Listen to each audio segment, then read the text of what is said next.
Welcome to our YouTube channel. Hi guys, tonight we step through the heavy gates of a medieval castle in Midwinter. The stone walls rise higher than your neck can crane, frost clinging to every ledge. The air nips at your face so sharp it feels like tiny blades, and the snow crunches beneath your boots in rhythms that sound louder than they should. Inside, the corridors don't feel much warmer. Stone has a way of holding on to cold. You breathe out clouds of mist, almost amused at the idea that anyone could ever have called this fortress home. You probably won't survive this season without a stash of salted food, a few trusted servants, and maybe a miracle or two. So before you get comfortable, take a moment to like the video and subscribe, but only if you genuinely enjoy what I do here. And while you're at it, tell me where you're listening from and what time of night it is for you. Now dim the lights. You picture yourself trudging through the castle's courtyard where the snow lies thick. A few bundled servants haul logs toward the kitchens. The scent of wood smoke drifts on the air, faint but inviting, a reminder that somewhere inside these walls, fire is struggling against the cold. The truth is, castles in winter weren't cozy. They were marvels of defense, but comfort not so much. Stone walls trap chill as much as they keep enemies out. In many towers, frost literally painted patterns across the inside walls. The only real warmth comes from crowded halls, half-fires, and layers upon layers of wool and fur. As you duck into the great hall, you sense the tension in the air, half hunger, half hope. The great fireplaces roar, but the heat barely pushes against the cavernous emptiness of the chamber. Your breath still fogs. The Lord and his household gather here not only to dine but to prove they still control abundance even as snow drifts pile against the gates. One historical fact worth remembering: medieval lords staged winter feasts as much for morale and power as for nourishment. A grand spread reassured allies, servants, and even themselves that their stores would last. But here's a quirkier detail: in some castles, rushes scattered across the floor, trapped scraps of food and grease, all season layered until they practically became a second carpet, one that stank, of course. When sprinter came, imagine sitting by the fire nibbling your salted beef while beneath your boots lie months of half-rotten crumbs, feathers and bones. A medieval version of Don't Look Down. Yet the question nags. How plentiful were these tables really? Scholars still debate whether the vast feasts depicted in manuscript illustrations represent everyday abundance or special occasions written large for posterity. Was the winter diet as lavish as it looks in those brightly colored pages? Or did the artists exaggerate the bounty to flatter their patrons? That uncertainty lingers like smoke in the rafters. Your gaze drifts to the trestle tables, empty now but soon to be set with trenches of bread, thick slabs of meat and pitchers of ale. At least that's the dream. The reality for many inside these walls is a careful rationing of supplies. Every bite tonight must stretch into February and then March, and possibly longer if spring is late. The steward knows this better than anyone. His arithmetic done by candlelight might be the most important work in the whole castle. Listen closely, and you hear the sounds of life trying to wrestle comfort from the cold. The clatter of pots in the kitchen, the muttered prayers of servants worried about dwindling stores, the high-pitched laughter of children chasing each other near the hearth. The mix of human voices and fire crackle carries you toward a strange sense of community. Even in the bleakest winter, food scarce, salted or stale held people together. And as you step deeper into the hall, your eyes trace the banners above the heraldry glows, faint in the firelight, red lions and golden lies, almost mocking. The emptiness of the pantry. This place is a theater where survival wears the costume of plenty. Tonight, you'll walk behind the curtain and see what actually ends up in the bowls. The cold presses closer, and you find yourself wondering, when the firewood dwindles and the stores run low, what then? That answer lies in the next trenches of bread and barrels of meat. You settle yourself near the long trestle table in the great hall, and the sheer scale of the room pulls your gaze upward. The rafters loom like ribs of some gigantic stone beast, blackened with centuries of smoke. The fire light flickers, reflecting off shields and spears hung for display, but the shadows swallow more than they reveal. Tonight, the hall is set for a meal, not a battle, though in its own way the dinner is just as strategic. The table stretches almost the entire length of the chamber, covered in a rough cloth.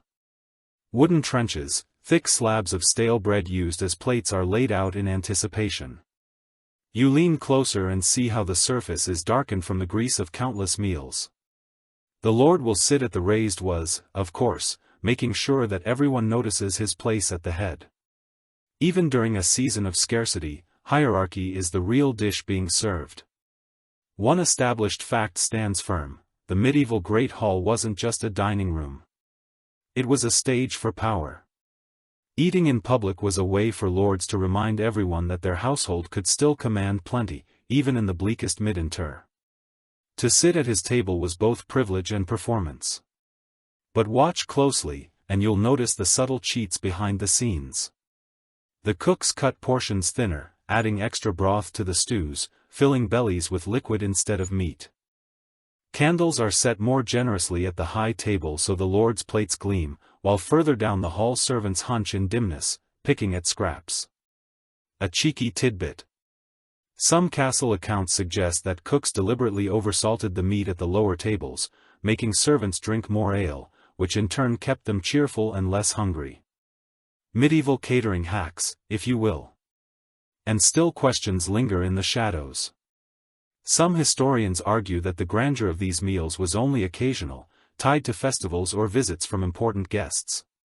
Others insist that the Great Hall saw nightly ritualized suppers, even if the food was plain. Was every winter evening filled with pomp? Or were most nights quieter? The drama exaggerated by chroniclers eager to flatter their masters. The debate continues like the echo of footsteps on flagstones. Your eyes follow the steward pacing at the side, making quick calculations in his head: each barrel of salted beef must last, each loaf of bread must be rationed. His job isn't glamorous, but it's vital. One misstep and the household could face hunger before spring. Servants carry in platters now roasted meats, steaming pottage trenchers piled with dark bread. The smell of smoke and fat mingles with the tang of ale. A murmur rises as the meal begins, voices overlapping, laughter, forced but welcome. The great hall becomes for a short while the warmest place in the castle. You shift your seat and notice the cold seeping through the soles of your shoes. Despite the fire and the food, the chill never leaves. That's the truth of castle dining: splendor and scarcity coexisted on the same table. Every bite a reminder that winter was still waiting outside. So you take another sip of weak ale, watch the flames dance higher and realize that tonight's feast isn't just about eating. It's about convincing yourself and everyone else that survival is still possible. You lean closer to the table and the first thing that strikes you isn't the meat or the stews, but the bread. Thick, coarse loaves, darker than what you know as bread today, rest heavily on the trenches. When you break off a piece, it feels dense in your hand, the crust so hard it could almost double as a weapon. This isn't the fluffy, golden bakery bread of modern dreams, it's sustenance. Pure and plain bread is the backbone of winter survival inside the castle walls. Historical accounts make clear that medieval people ate bread in staggering quantities, sometimes a pound or more per person per day. The grains were often rye, barley, or oats, mixed with wheat. Only if the harvest had been good or if the household was wealthy. The quality of your loaf spoke volumes about your status. Lords enjoyed matches bread, pale and soft, while servants gnawed through maslin, a rough mixture of grains that filled the belly more than it pleased the palate. Here's the quirky twist: those trenches in front of you, the slabs of stale bread used as plates, weren't thrown away after the meal. They soaked up the grease, sauces and juices and were either eaten later by the poor of the household, given to beggars at the gate or tossed to the dogs. Imagine finishing your dinner and then having your plate handed off as someone else's supper, recycling medieval style. But the picture isn't entirely clear. Some scholars argue over just how widespread wheat bread truly was in these northern castles. Did most households rely almost entirely on dark rye through the winter, saving wheat flour only for the Lord's family? Or did wealthier strongholds manage to provide fine white loaves more often than records suggest? The evidence is patchy, leaving room for debate that still simmers among historians. You bite into your piece of bread. The flavor is sour, earthy, with a faint tang from fermentation. The chewiness forces you to slow down and the rough grains scratch the roof of your mouth. It fills you up, but it's far from indulgent. Still, with butter or dripping smeared across it, the loaf becomes a small comfort against the relentless cold. The hall echoes with the sound of teeth crunching through crusts, mugs slamming onto tables, laughter rising in bursts. Everyone here depends on these loaves, from the lord at the high table to the scullery boy in the shadows. The bread unites them all, even while dividing them by quality. And so, in the heart of winter, you realize that survival in the castle doesn't come in golden banquets or endless roasts. It comes in these dense, stubborn loaves that last as long as the steward stores can stretch them. Bread is not just food here, it is endurance made edible. You sit back, brushing the crumbs from your fingers, and the scent in the hall shifts. It's heavier, salter, sharper, the unmistakable presence of meat that has been packed away for months. The great barrels lining the stories are hauled up now, their iron hoops creaking. As the lids are pried loose, a waft of brine and age greets you before the first slab even lands on the table. This is winter's insurance, salted meat. Without it, the castle would crumble long before spring. Thor pork and beef were the staples. Each animal slaughtered in late autumn, carved into manageable cuts and preserved in salt until the icy months demanded their sacrifice. The ritual of butchering in November wasn't just practical, it was a communal event, almost a festival. Families gathered to process every last part of the animal: hams, shoulders, bellies, tongues, and even ears. Nothing went to waste, and once the fresh cuts had been eaten, the rest went under layers of coarse salt, buried like treasure waiting to be unearthed. The historical fact stands: solid castles relied on these salted stores to survive. Fresh meat in January was rare, unless you had hunting rights or an extraordinary stroke of luck. Instead, these brine slabs became the protein that kept households moving through the snow. Without them, you'd have little but bread and broth to chew. But salted meat isn't glamorous. You notice how stiff and leathery it feels as it's hauled from the brine. The cook must soak it in water overnight, sometimes longer, to draw out the salt before it can be boiled or roasted. Even then, the texture is tough, the flavor dominated by preservation more than freshness. Yet when hunger presses hard, the salty chew feels like luxury. Here's a quirkier detail that might wrinkle your nose. Some records suggest that meat left too long in brine developed a strange fishy tang, almost like it had swapped species somewhere along the way. To hide this, cooks used spices, pepper, cloves, ginger, if they could afford them. If not, the solution was simply longer boiling and more bread to mask the taste. Imagine chewing through beef that tastes faintly of cod while trying to convince yourself it's hearty, fare. Medieval dining demanded both strong stomachs and strong imaginations. And still the arguments flicker among scholars. How much salted meat actually reached the servants' bowls? Did the lower ranks subsist more on pottage and bones while the lord's family consumed the real cuts? Or was salted pork so common that even the skulls tasted it? Often the records are ambiguous, shaped by who kept them and for whom they wrote. Some argue that the poorer servants saw meat rarely, while others point to household accounts showing barrels allocated across all ranks. The truth may lie somewhere in between, blurred by hunger and hierarchy. You watch as the meat is carved and served. Thick chunks drop onto trenches. Juices pooling the smell, rich yet faintly metallic. Steam curls up in ribbons carrying hints of garlic and onions that were boiled with the cuts to soften the salt. The lord at the high table receives the best slices, marbled pork, belly, fatty and indulgent, compared to the dry slabs doled out further down. Servants chew more slowly, ignoring at tougher cuts that take effort to swallow. Yet all eyes stay on the food, grateful that there is something to chew at all. The hall hums with the sound of teeth tearing into scents, knives scraping against wooden trenches, mugs lifted for ale to wash down the salt. The salt dries your mouth, making you thirstier. With every bite you take another gulp of weak ale, its sourness cutting through the heaviness of the meat. The pairing is perfect in its own rustic way. In the kitchens, the smoke thickens. Meat hangs from hooks above the fire, some of it smoked months earlier. The skin's wrinkled and hard as bark. The cooks keep turning joints on spits, careful not to let the fat drip too fast into the flames. The smell of charred edges and sizzling grease makes even the most leathery slab feel appetizing. You imagine the rush of relief when the steward authorizes opening another barrel, the promise of meat where before there was only bread. Yet the system isn't foolproof. In years when salt was scarce or harvests poor, meat spoiled despite the best efforts. Some barrels grew rancid, the smell so overpowering they had to be carried outside and buried, a bitter reminder that survival wasn't guaranteed.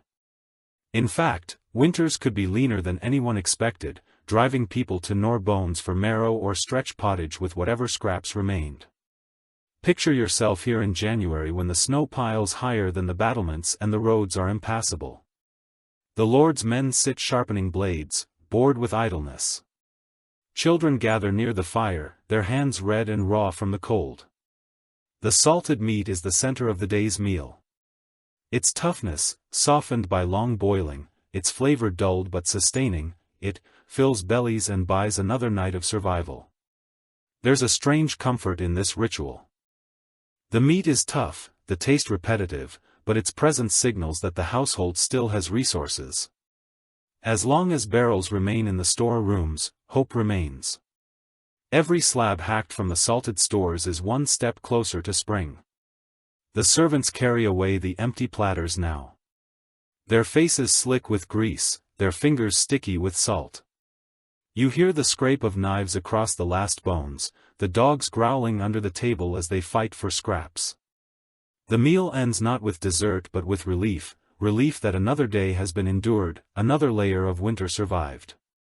You lean back and let the heaviness of the salted meat settle into you. It's not a feast for the senses, but it is a feast for survival, and in this frozen castle, survival is all that truly matters. You notice the atmosphere shift again as the servants bring in the next course. Tonight isn't only about meat and bread. It's a reminder that the calendar itself shapes what you're allowed to eat. The church hovers over the table just as firmly as the Lord on the was, and tonight that means fish. Fish has always been the loyal understudy of medieval dining, stepping onto the stage whenever meat is forbidden. Fridays, Lent, holy days, suddenly you're chewing on scales instead of skin. Fins instead of fat. In a season where salted beef already feels repetitive, the obligation to swap it for salted fish might feel more punishment than piety. One well-recorded fact stands out: the medieval church required abstinence from meat on nearly half the days of the year. That's a staggering number when you picture a calendar peppered with saints, feasts and holy observances. A noble household had to plan carefully, stocking not just pork and beef but barrels of herring, cod or eels to cover all those meatless days. Without fish, you'd be breaking both diet and doctrine. But the reality of fish in winter wasn't quite the romantic image of sparkling rivers and fresh catches. You lean closer and catch the scent, pungent, sharp, with a tang that lingers. This fish has traveled. Much of it was preserved, dried, smoked or packed in brine, hauled in carts from coastal markets days or even weeks away. Herring was the commoner's staple, cheap and abundant, while freshwater fish like trout or pike were reserved for those lucky enough to control fishing rights near their estates. There's an odd curiosity that might raise your eyebrows: live eels were sometimes kept squirming in barrels of water inside castle kitchens so they could be slaughtered fresh. Imagine passing through the smoky room and seeing a halogen wooden tubs with slippery creatures twisting inside ready to be stewed. Not exactly the cozy image of winter comfort you were hoping for. Yet the interpretation isn't straightforward. Some historians wonder if preserved fish truly made it into the diets of lower-ranked servants, or if it was largely reserved for the tables of monks, nuns, and high nobles.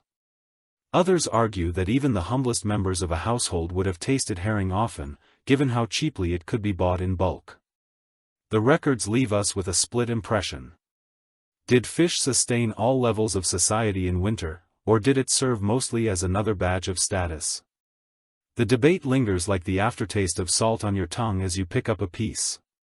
The texture is tough, almost leathery, and the salt hits hard. The cook has tried to soften it with herbs, parsley and dill, if any were dried from autumn.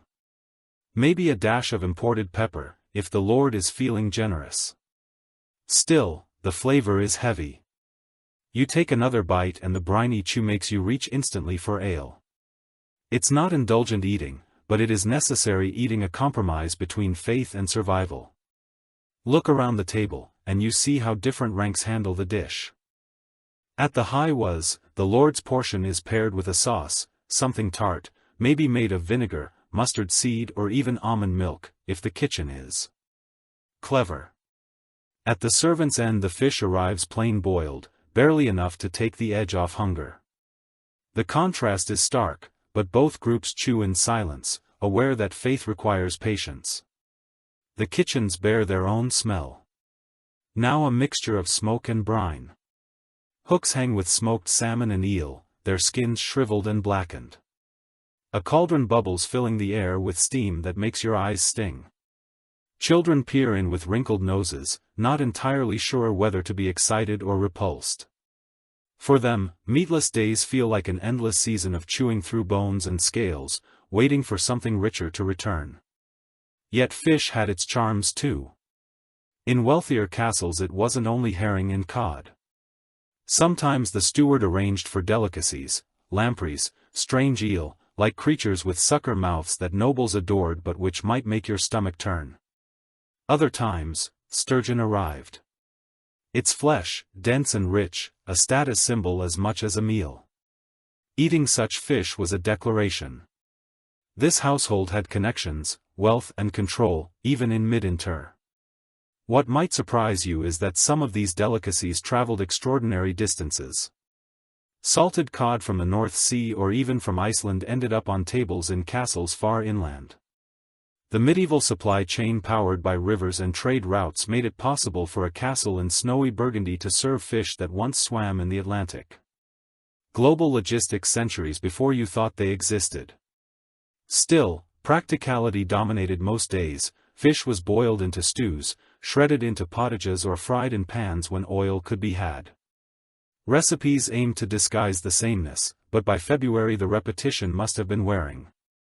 Imagine waking up knowing that today, once again, your main protein will come from a creature that smells stronger the longer it waits in the stories. Faith may have demanded abstinence, but your taste buds surely muttered protests. The debate continues among researchers. Did medieval people genuinely enjoy the taste of these preserved fish, or did they tolerate it because of necessity? Was devotion sweetened by familiarity?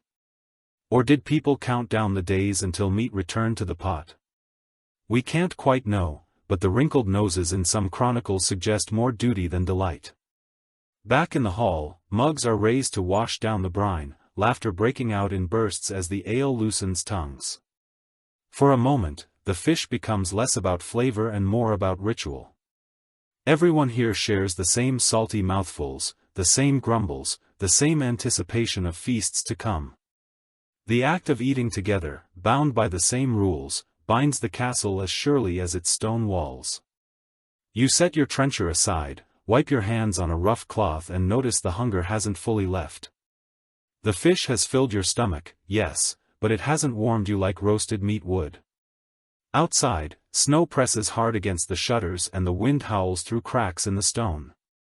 Inside, you're left with the aftertaste of the sea, hundreds of miles from where the fish was caught.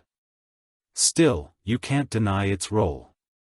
Fish is more than a meal. It's faith, it's logistics, it's survival, disguised as obedience. And as you lick the salt from your lips, you realize that winter in the castle wasn't just endured through strength of arms or walls of stone, but through barrels of brined creatures hauled from far-off shores. Without them, the calendar of saints might have starved an entire household. The hall grows quieter once the fish courses are cleared away. The smell of brine still lingers in the air, sharp and persistent. But now another scent begins to drift from the kitchen, something creamier, softer and far more comforting. You catch the warm hint of milk bubbling in a cauldron, the tang of curds forming the buttery richness. That promises a small but meaningful change from the salt-heavy meals of the past days. Dairy is making its appearance. In winter, dairy was a gamble. The cows gave less milk, hens laid fewer eggs, and every animal felt the bite of cold just as keenly as their human keepers. Yet when you finally taste a piece of cheese or spread a smear of butter across a crust of bread, it feels like a blessing, something familiar and filling in a season that seems designed to wear you down. One reliable truth surfaces in the records: cheese was one of the most important preserved foods in a medieval castle. Hard cheeses could last through the winter if stored properly, wrapped in cloth or wax to keep out the damp.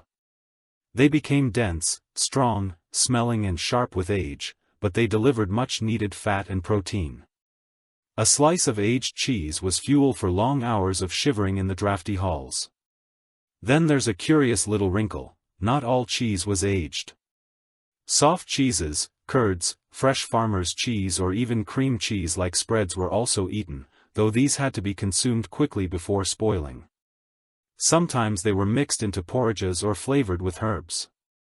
Imagine stumbling upon a fresh, tangy lump of curds in January and realizing it's one of the few things on the table that doesn't taste like salt or smoke. But there's disagreement among historians about how available dairy really was during the coldest months. Some argue that castle herds were large enough to provide milk year-round, albeit in smaller amounts. Others believe that by deep winter fresh dairy was almost absent, leaving only the aged wheels of cheese as reminders of sunnier months. The truth likely varies by region, by wealth, and by sheer luck with the weather. Did peasants working in the fields get even a bite of cheese in January, or was it hoarded for the Lord's table? The evidence leaves us with more questions than answers. You reach for a slice of cheese on your trencher. It's firm, crumbly, and smells faintly of grass and smoke. The taste is sharp, almost biting, but when paired with bread it transforms the plain crust into something richer. Around you, servants chew their pieces with quiet satisfaction, the grease from the butter or the cream in the stew, cutting through the monotony of salted meat. Butter too plays its part, though harder to store long-term. When available it added richness to bread or melted into stews, turning humble vegetables into something indulgent. In northern castles butter was more common, while in southern regions olive oil might appear instead. Still, nothing quite compares to the comforting weight of butter on your tongue in the middle of a frozen season. Milk itself was less frequently drunk fresh. It soured too quickly in the winter's uneven temperatures, but turned into buttermilk, whey, or clotted cream. It found its way into soups and sauces. Picture the cook stirring a pot of leek and milk broth. Steam curling into the rafters, the smell soothing after endless weeks of brine. And here's a detail that may surprise you: in some places, whey from cheese making was fed to pigs, recycling every drop of nourishment in a closed loop. What began as milk ended up months later as pork. A cycle of survival played out in barrels and pens where nothing was wasted if it could be eaten. The kitchen during dairy preparation is its own world. You hear the steady clink of wooden spoons scraping curds, the hiss of cream boiling too close to the fire, the soft voices of dairy maids checking texture with practiced hands. Their work is quiet compared to the butcher's, but no less essential. In fact, the presence of butter or cheese at the table carries a certain comfort, the sense that the castle still controls a little softness in the middle of the harshest season. At the high table, the lord's family might receive delicate dishes, cheese flavored with saffron, butter molded into decorative shapes, or custards thickened with eggs saved for the occasion. For them, dairy could be an expression of wealth and refinement. For those further down the hall, it was a spread of butter across hard bread or a ladle of milk-based pottage, thin but warming. Either way, the creamy textures and richer flavors offered a rare reprieve from the monotony of meat and fish. Yet dairy was never without risk. Spoilage lurked in every corner of the stories. A wheel of cheese left in dampness could turn sour, inedible, and even dangerous. Butter went rancid quickly if not salted heavily, and when supplies ran short, resentment stirred was the lord hoarding the last of the fresh butter while the servants chewed their way through stale bread alone. The politics of dairy could be as sharp as the cheese itself.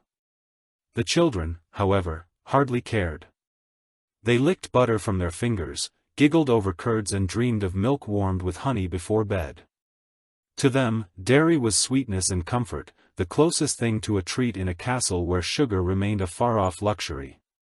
Watching their joy, you feel the heaviness of salted meat lift, if only for a moment. Some chronicles even hint at unusual dairy practices. In certain households, cheese was deliberately made so hard it could be grated into stews like a spice, stretching its use for weeks. In others, cream was churned into butter, during festive days only saved as a seasonal luxury. These quirks remind you that nothing in the castle was straightforward. Every food carried with it layers of ritual, necessity, and chance. As you finish your portion, the aftertaste lingers, strong but satisfying. You realize that dairy, fragile though it was, provided something more than calories. It offered variety, comfort, and the illusion of abundance. A reminder of warmer months when pastures were green and cows were heavy with milk. In the cold silence of January, a wheel of cheese was as much memory as it was meal. You lean back, wipe your hands and glance around the hall. Servants scrape butter from bowls, nobles sample custards with small spoons, and the steward takes mental notes of how quickly the cheese will shrinks. Every bite is both nourishment and calculation, a step closer to spring or a misstep toward famine. The wind howls outside again, rattling the shutters, but for a few moments the taste of milk and butter dulls the edge of winter. And as you swallow the last crumb, you understand dairy was never guaranteed in a medieval winter, but when it appeared it brought with it the soft whisper of survival, dressed as comfort. You rise from the great hall and follow the smell of earth down into the lower chambers of the castle. The steps grow colder with each descent, the torchlight flickering across damp stone. Beneath the kitchens and stories lies one of winter's quiet miracles, the root cellar. You duck through a low archway and feel the change immediately, cool, damp, heavy with the scent of soil and aging vegetables. This is where the castle's survival is hidden away, out of sight, yet always on the steward's mind. A clear fact from medieval household accounts is that root vegetables, parsnips, turnips, carrots, onions, and sometimes beets were the backbone of winter diet after bread. They lasted for months if kept cool and dark, their sugars slowly concentrating as they aged by January. These weren't fresh and crisp, but wrinkled tougher, sweeter. In their own way. They went straight into pages and stews, softening in the pot until they melted into the broth. You stoop down to touch a parsnip, its skin pale and cracked, soil still clinging to it. It looks tired, but it still holds the promise of calories. Imagine being a servant in January, pulling out a basket of these roots and knowing that this is what will keep the children alive through the snow. No parsnip, no turnip, no supper. There's a delightful oddity here too. Some chronicles describe how certain vegetables were deliberately buried back into mounds of earth or sand within the cellar, preserving them longer. By mimicking the soil, you picture baskets filled with damp sand, turnips poking out like strange treasure, waiting weeks or months until someone's hunger forced them to the fire. A medieval refrigerator of sorts, but one that required daily vigilance. Yet uncertainty clouds our modern understanding. Did Castle truly manage to store enough vegetables for every winter, or were cellars more symbolic than sufficient? Some scholars argue that records exaggerate storage, suggesting that spoilage rates were higher than people admitted. Others maintain that skilled stewards, especially in wealthy households, managed to stretch roots until spring with remarkable success. Which is closer to the truth? We're left peering through the cracks in surviving inventories, unable to see the full picture. The cellar smells strong, damp stone, mildew, the sharp onion tang that makes your eyes water. Somewhere in the darkness, rats scurry, scratching for crumbs. Servants keep cats to patrol these spaces, but it's always a battle. Every turnip nibbled is one less meal, every onion lost, a reminder that survival depends on vigilance as much as abundance. Back upstairs, the cook sorts through a basket, the vegetables are chopped coarsely, skins left on, and tossed into a bubbling cauldron. They soften into pottage, thickening the broth and lending sweetness where meat fails. At the Lord's table, these same roots may be roasted with drippings, presented with a garnish of herbs or paired with sauces to appear more refined, but in their essence they are the same food, rough, earthy, dependable. What might surprise you is how important onions and garlic were in this mix. Not only did they flavor the otherwise bland stew, they were believed to hold medicinal power. A clove of garlic boiled with turnips wasn't just a seasoning. It was thought to guard against illness in the cold season. Eating vegetables in this sense became both nourishment and medicine, a way to battle the invisible dangers of winter. The servants ladle pottage into wooden bowls. Now you watch the steam rise, smell the sweet carrot mingled with pungent leek. The texture is mushy, almost porridge-like, but it fills the belly. The children dip their bread into the broth, softening the crust, their faces brightening with each mouthful. For them, it is warmth itself. Yet down here in the cellar, the reality remains stark. Each week the piles shrink, each basket empties, each onion sprout signals food turning unfit. By February, desperation creeps in. Stews grow thinner, bowls contain more liquid than root. Hunger. Nor at the household, even as the lords try to mask it with ceremony. The steward, walking these chambers with a lantern, counts every sack and barrel. He knows that each missing turnip shortens the castle's endurance. His arithmetic is a quiet act of war against famine. You imagine him standing here in silence, listening to the drip of water down the walls, wondering if the cellars will stretch far enough to see another spring. Still, the ingenuity impresses you. Roots that seem humble, even boring, hold life in their skin. In a world without refrigerators, without supermarkets, without daily markets, in deep snow, these wrinkled vegetables meant the difference between starvation and survival. You run your hand across the rough basket weave, feel the damp weight of soil still clinging, and realize, in this frozen world, every turnip is treasure, every carrot a jewel. They are not delicacies, but they are endurance made edible, a hidden strength beneath stone and snow. The wind howls above ground, rattling shutters and shaking banners, but down here the cellar remains steady. It smells of earth, it tastes of resilience, and it carries the castle quietly toward spring. You leave the root cellar behind and climb back toward the kitchens, where the scent shifts from earthy to something fresher, greener. Despite the snow piling outside, there are still vegetables that find their way onto the castle's tables in winter, stubborn plants that refuse to give in to frost. You spot the piles now: cabbages, leeks, kale, and sometimes hardy herbs clinging to life in sheltered corners of the garden. They may not look elegant, but their persistence makes them precious. It's clear from countless medieval household accounts that cabbages and leeks were central to winter diets. Cabbages stored well when kept cool, their tight heads layered like natural containers, while leeks could be pulled even from frozen ground with enough determination. They appear again and again in recipes for winter stews, potages and broths, stretching out whatever meat or grain might be available. Without them, meals would quickly grow thinner and less nourishing. As you peer closer at the leaves of a cabbage hauled into the kitchen, you notice their roughness, their toughness. This isn't the tender lettuce you're used to in modern salads. It's chewy, fibrous, with a sharp bite. Boiled long enough, it softens into submission, releasing a sulfurous smell that fills the hall. When blended with onions or garlic, it becomes hearty, almost sweet, a lifeline in broth form. Here's an oddity worth mentioning: in some places cabbages were considered medicinal as much as edible. Physicians claimed they helped balance the humors of the body, curing ailments from headaches to indigestion. Imagine slurping your third bowl of boiled cabbage that week and consoling yourself with the thought that at least it might heal your melancholy. But the exact role of these vegetables is not fully agreed upon. Some researchers insist they were a daily staple for both nobles and servants, while others argue they were viewed as poor man's food and avoided by the upper classes, except in times of shortage. Did the Lord genuinely enjoy his leek pottage, or did he tolerate it as necessary filler? The truth may lie somewhere in between, shaped by region, climate and personal taste. The smell in the kitchen grows strong as cabbages are chopped and thrown into cauldrons.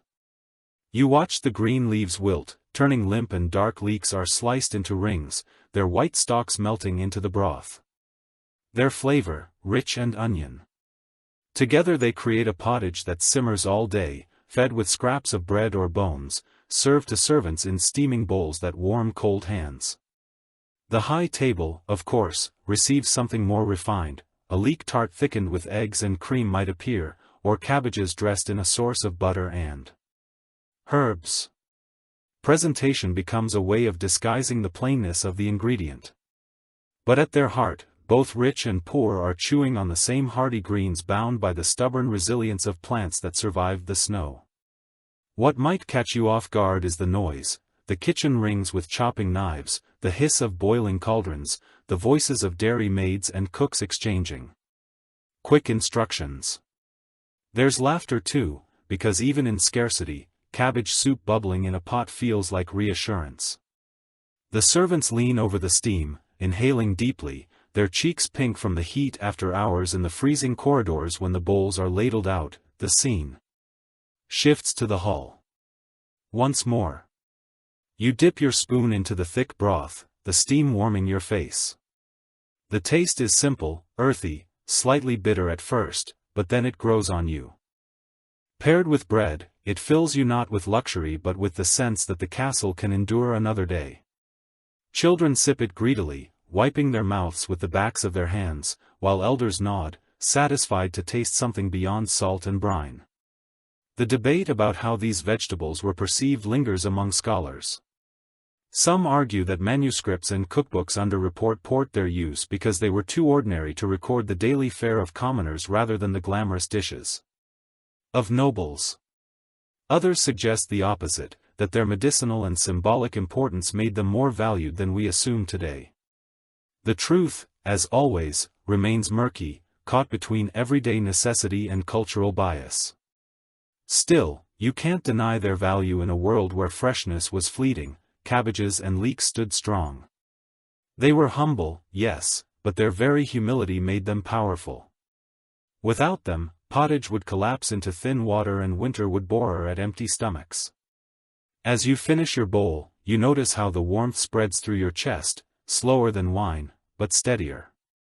The wind rattles the shutters again. Snow whirls in the courtyard, but you feel anchored, sustained. These greens may not dazzle, but they endure, and in winter, endurance is the greatest feast of all. The steam rising from the cauldron thickens, and you realize that not everyone in the castle lasted meat or even cabbages dressed in cream. For most of the servants, soldiers and workers, the daily meal boils down to a single reliable dish, pottage, thin, watery, endlessly adaptable. It was both a curse and a comfort. The hall may echo with the crack of joints being carved at the high table, but for the majority sitting further down, their world is a bowl of stew. That rarely changed. The hard truth, well attested by medieval records, is that pottage fed the bulk of the population. Grain roots, greens, and whatever scraps of fat or bone the kitchen could spare went into the pot, bubbling together into a dish that might be thick and nourishing one day, watery and sad the next. It wasn't glamorous, but it filled the belly and that was enough. You take a seat near the servant's end of the table, wooden bowl in hand. The liquid is hot, almost too hot, the steam making your face prickle. You sip, and the taste is bland, onions, cabbage, a whisper of barley. If you're lucky, there's a shred of salted meat or a lump of cheese stirred in, but often it's just vegetables stretched thin across too much water. The texture is soft, almost mush, and it slides down quickly. Hunger makes you grateful, even as your tongue longs for more flavor. Here's a detail that might amuse you. Some recipes for pottage included whatever herbs grew nearby, and that sometimes meant nettles. Imagine being served a soup with leaves that could sting your fingers raw if touched fresh. Once boiled, they lost their bite. But the idea of eating nettles tells you just how resourceful medieval cooks had to be. Nothing green went to waste, not when snow covered the fields. Still, scholars puzzle over the exact role of pottage in noble households. Was it truly the main meal for all but the lord and his family? Or was it more universal, eaten even at the high table but dressed up with richer additions? Some accounts describe fine pottages made with almonds, spices and saffron, clearly designed for elite palates. Others suggest that noble families avoided the dish altogether, seeing it as the food of servants. The evidence is contradictory, leaving us to imagine both possibilities. Simmering side by side, the kitchens reveal another side of the story. You watch as the pot is stirred constantly, the thick liquid sticking to the bottom if neglected cooks drop in bread, crusts, bones and any scraps left over from earlier meals. It's a less recipe than ritual, a way of recycling the castle's food into one dish that never stops cooking.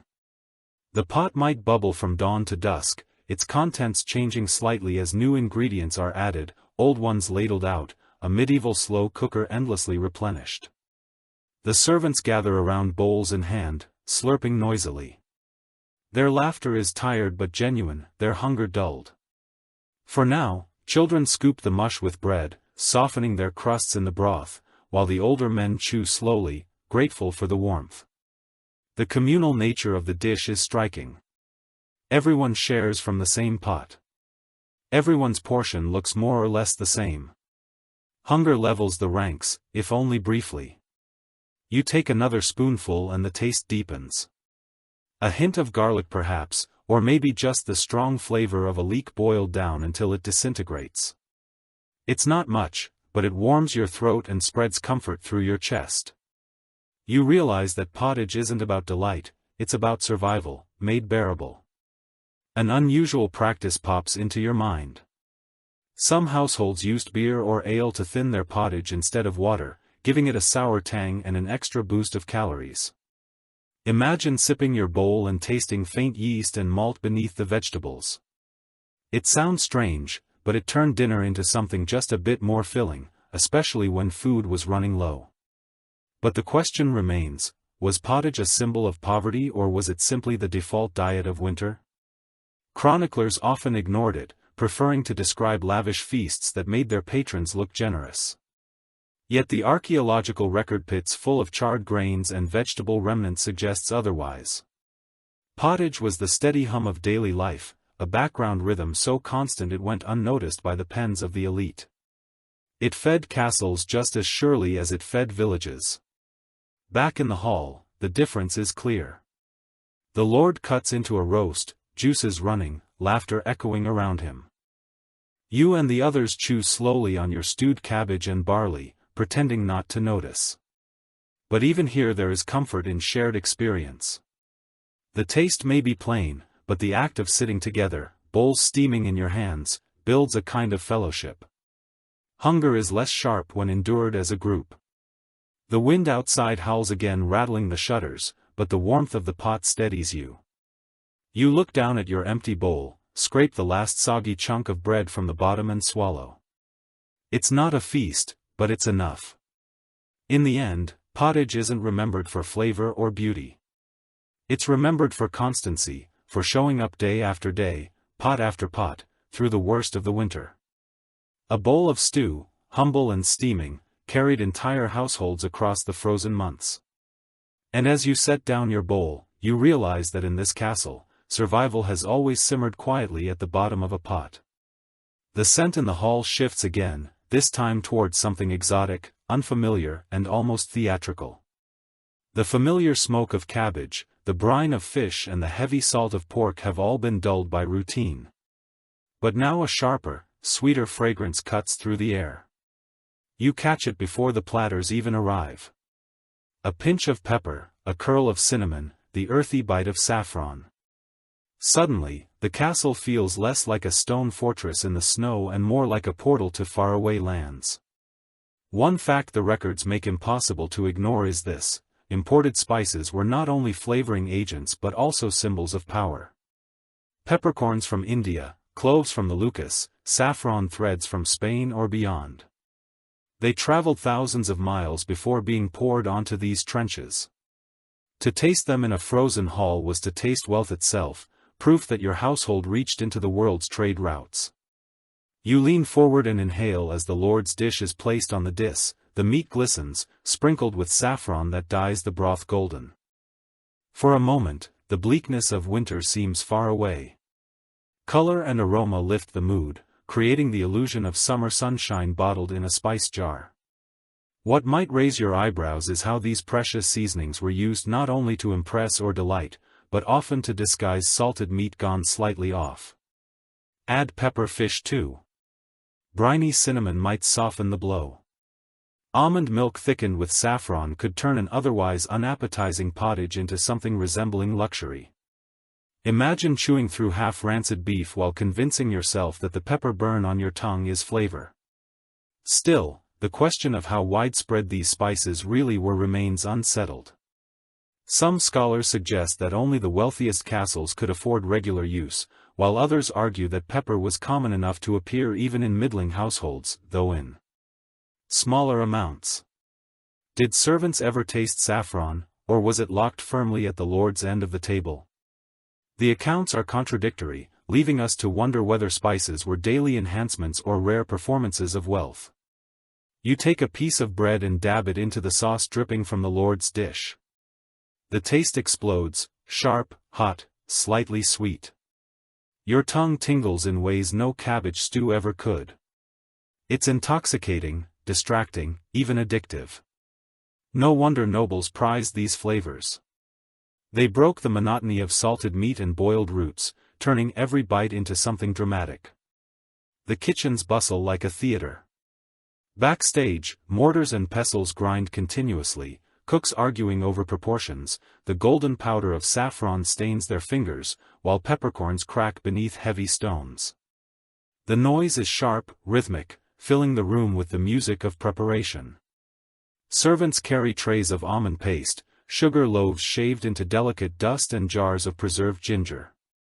It's chaos with purpose, a frenzy designed to transform plain food into spectacle. A curious practice surfaces here. Some lords measured their wealth not in coins but in the spices they could serve.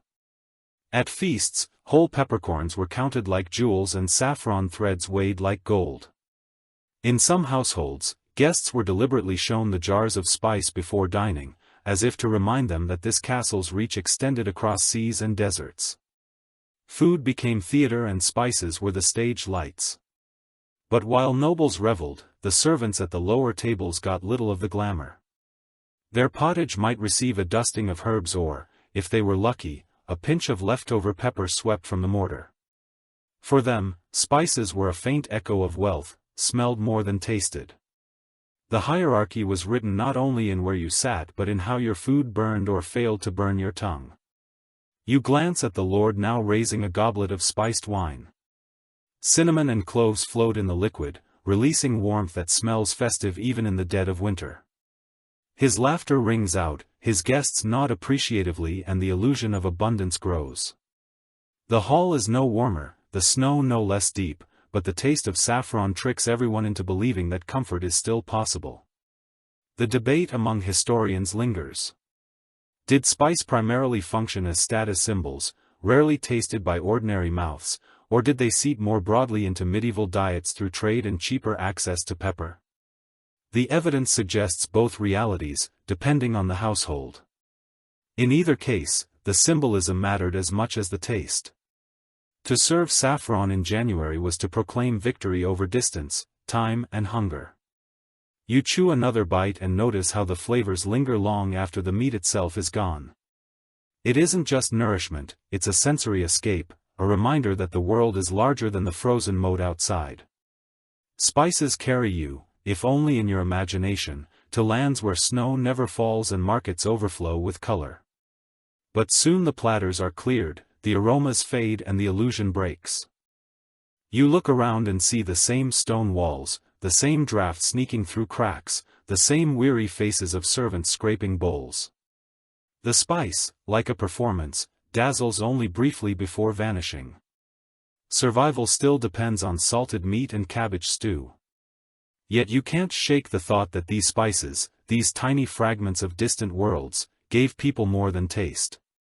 They gave hope. They gave color to the grayest months, a spark to the dullest meals. In a season where sameness threatened to crush morale, a sprinkle of pepper or saffron made life feel rich again, even if only for an hour. As you sip the last of the spiced wine, the warmth spreads through your chest, softening the chill. You realize that spices were more than food. They were stories, memories and promises of elsewhere and in the middle of a freezing castle. That might have been their greatest gift of all. The feast lingers in your senses. But after the spice fades, another liquid companion takes the stage, one that never truly leaves the castle table. You lift a wooden cup, sniff and sip. The taste is faintly sour, a little sweet and far safer than anything drawn from the well. This is ale, sometimes called small beer, the everyday drink that flowed more reliably than water itself. A clear pattern emerges in medieval records: people of every rank drank ale daily.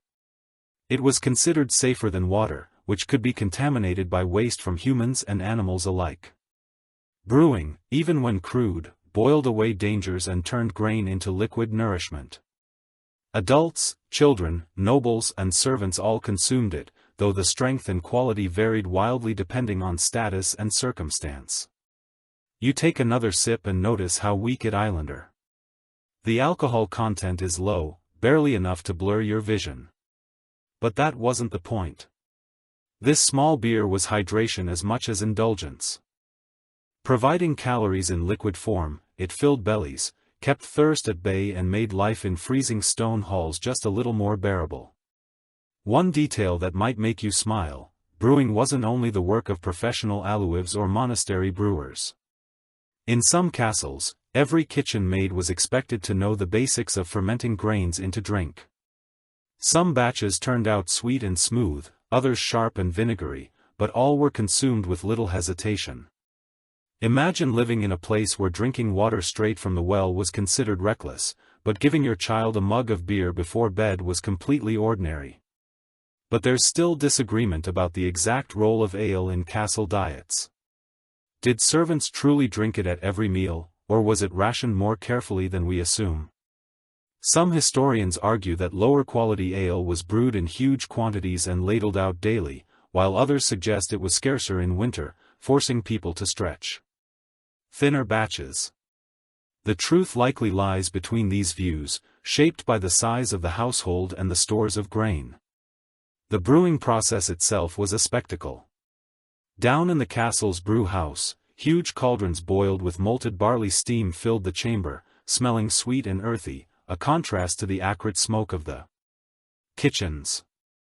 Wooden tubs lined the walls, frothing with fermenting liquid, a sour tang rising as yeast did its quiet work. Servants moved constantly, stirring, skimming, transferring liquid from one vessel to another. The process was laborious but continuous. There was no pause in brewing when dozens of mouths depended on the drink. At the high table, ale could be clear and golden, flavored with imported hops or herbs like rosemary and sage. For servants, the drink was cloudy, gritty, sometimes sour enough to make the lips pucker, but either way it warmed the body and softened the sharp edges of daily life. You sip again and feel it spread, not as fiery heat but as a mellow comfort. Conversation in the hall grows louder, laughter rising, argument, softening ale, loosened tongues and eased tempers, playing its role in the social rhythm of the castle. Without it, winter nights would have been far gloomier. There's an amusing tidbit from some chronicles, records of ale rations being so large that, by modern standards, each adult consumed several liters a day. Of course, much of it was low in alcohol, closer to liquid bread than modern beer. Still, the sheer volume is staggering. Picture a castle where everyone, from lord to Colin, walks around with a faint buzz, the hall echoing with cheerful slurs instead of grim silence. And yet ale wasn't invincible. Grain shortages in bad harvest years meant brewing had to be cut back, and households sometimes stretched their supplies by thinning batches almost to water. In those winters, ale was no longer indulgence but pale imitation, reminding everyone that survival teetered on the edge. Some scholars point out another uncertainty: how common was the addition of herbs or fruit to liven the flavor? Recipes survive for gruit ale brewed with mixtures of heather, yarrow, or bog myrtle. But whether these were everyday drinks or festival luxuries remains unclear. The evidence is tantalizing but incomplete, like half-finished mugs left behind centuries ago. You glance around the hall. Children sip weak ale from wooden cups, the liquid sloshing as they giggle. Servants guzzle more greedily, their cheeks flushed. The lord raises a goblet filled with something stronger, perhaps imported wine, but even he doesn't refuse the ale. It's the one drink that unites the castle, cutting across rank, age, and role. The noise rises higher. Now the hall alive with chatter. Dogs bark beneath the tables, servants jostle for space, and the fire roars against the cold. All of it is softened by the steady presence of ale, a background hum of fermentation that has flowed through human history for centuries. You set down your cup, feel the slight buzz in your head and smile. It's not about getting drunk. It's about staying alive, hydrated and just a little happier in the face of endless snow. Ale isn't luxury here. It's routine survival and a kind of quiet joy poured into every wooden cup. The hall begins to quiet after the ale is poured, but at the lord's end of the table, servants carry in something more refined. The wooden cups of cloudy beer look humble compared to the gleaming pitchers now placed near the high diss. The liquid inside is darker, richer, and in the dim light of the torches almost glows ruby red. The lords and ladies murmur with anticipation as wine takes its turn to command the hall.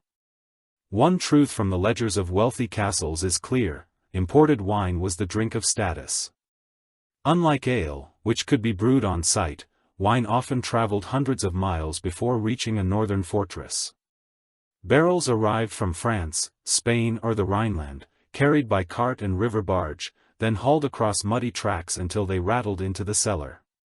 To uncork a barrel in January was to announce wealth as much as taste.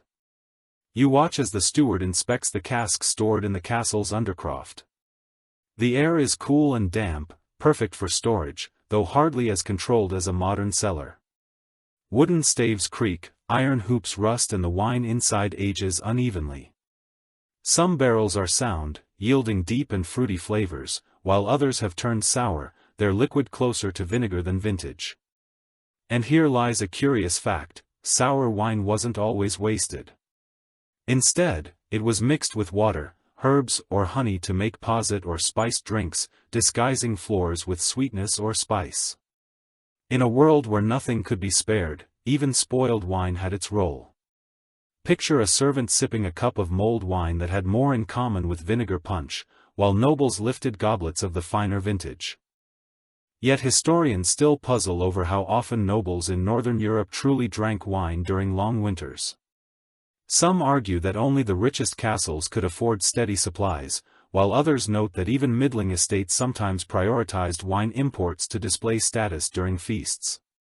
Did wine flow nightly, or was it rationed carefully for festivals and holy days? The surviving records don't fully agree. Back in the hall, the difference in rank is sharp.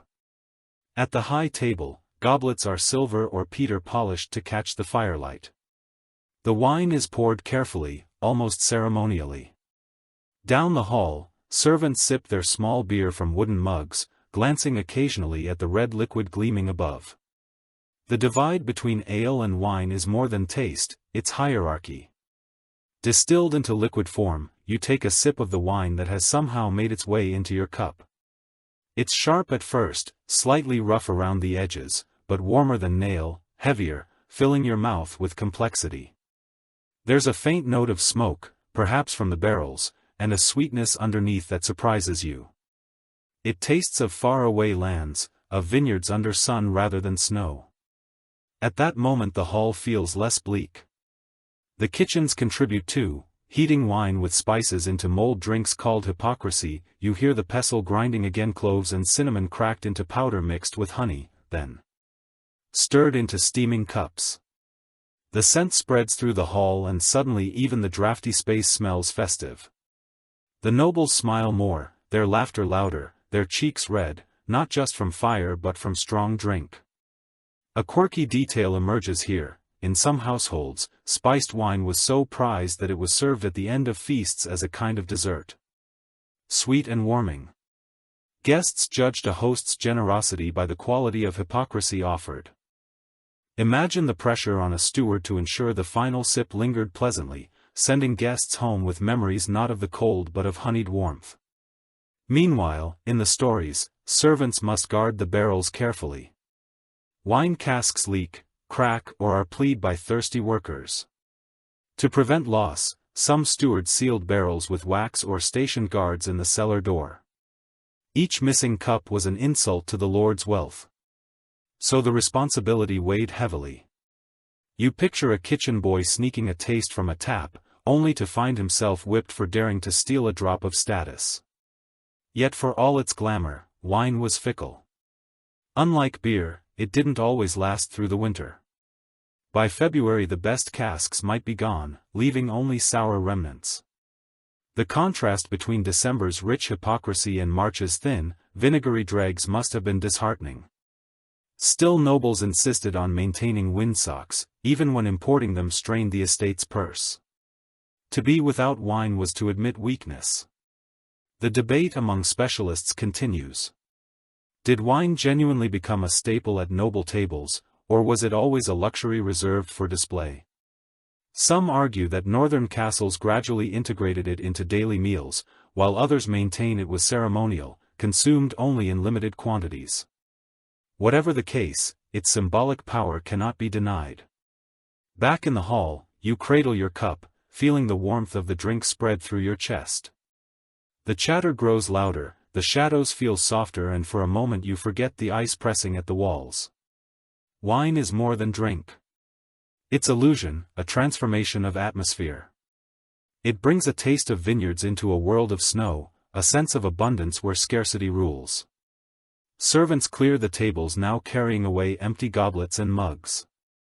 Dogs lick at spilled drops, their tongues stained faintly red. The fire crackles louder, the hall buzzing with contentment. You set down your cup and feel a brief calm wash over you, as though the castle itself has exhaled. Wine may not last the winter. It may sour, spoil or vanish into thirsty mouths, but for the nights, when it flows, it brings with it more than nourishment. It brings spectacle, warmth and a fleeting sense that the world beyond the snow is still within reach. The fire flickers lower, casting long shadows on the stone walls. But the meal is not yet finished. After salted meat, cabbage stews and even the sharp burn of wine, another craving creeps forward, sweetness in a world without refined sugar. That craving is satisfied by one golden treasure, honey. You watch as a servant carries in a clay pot its lid sealed with wax. When it is cracked open, the smell is unmistakable, floral, rich and thick with promise. One certainty from medieval sources is that honey was the primary sweetener of Europe before sugar became widespread. Every castle that could keep bees did so, often in wicker's caps placed near gardens or orchards. The honey collected in summer was stored carefully, dripped into pots and hoarded like treasure in the cold of January. A spoonful of it was more than food. It was comfort, medicine and luxury in equal measure. You dip your finger into the sticky liquid and taste it coats your tongue, heavy and slow, clinging longer than wine or ale. For a moment it feels like sunlight stored in edible form, a reminder of buzzing summer fields long buried under snow. Its sweetness is almost overwhelming. After weeks of salted and sour flavors, a curious little twist emerges here. Beeswax, the byproduct of honey, was just as valuable. It became candles for the chapel, saves for cracked skin and even polish for armor. In a sense, the hive fed both body and soul, offering sweetness and light during the darkest months. But the scale of honey use in castles remains debated. Some historians suggest honey was plentiful in rural estates, available even to lower ranks, while others argue it was carefully rationed, reserved for noble tables and medicine chests. Did the Sicilians ever taste it, or did they watch enviously as golden drops disappeared into the Lord's custard? The answer shifts depending on the records, leaving us with a sweet uncertainty. Beyond honey itself lay its spirited cousin, me. You hear the sound of clay cups clinking. The liquid inside a golden amber mead was honey fermented into alcohol, producing a drink both sweet and intoxicating. Unlike ale, which was weak and everyday, me carried a hint of festivity. Often reserved for feasts and celebrations in winter, when joy felt scarce, a cup of me lifted spirits higher than most foods could manage. The taste of me is rich, thicker than wine, sweet yet sharp with fermentation. You imagine servants whispering prayers of thanks when the steward opened a cask, knowing that the night ahead would be warmer, louder, and happier. Mead was more than drink. It was mood, capable of transforming a silent hall into a buzzing hive of laughter. The kitchens knew countless ways to use honey beyond drink. Drizzle it on fresh cheese to disguise sourness. Stir it into pottage for the sick. Mix it with herbs to make syrup for coughs. Honey was medicine as much as indulgence, prescribed by physicians for everything from sore throats to melancholy. Imagine swallowing a spoonful by the fire, your chest easing not only from the sweetness but from the belief that it carried healing within it. At the high table, the experiments grew more elaborate, honey cake spiced with cinnamon, if the latter permitted. Custards thickened with eggs sweetened with golden syrup, even roasted meats glazed in honey, gleaming under the torchlight. Each dish sent a message: this household could turn survival into pleasure, even in the middle of January. Meanwhile, at the lower tables the sweetness rarely came, a dollop of honey stirred into porridge for a child, or a lick of wax scraped from a jar by a tired servant. Yet even those tiny tastes lingered memorable in ways that salted beef never could. Sweetness was an event. What might surprise you is how honey also carried symbolic weight.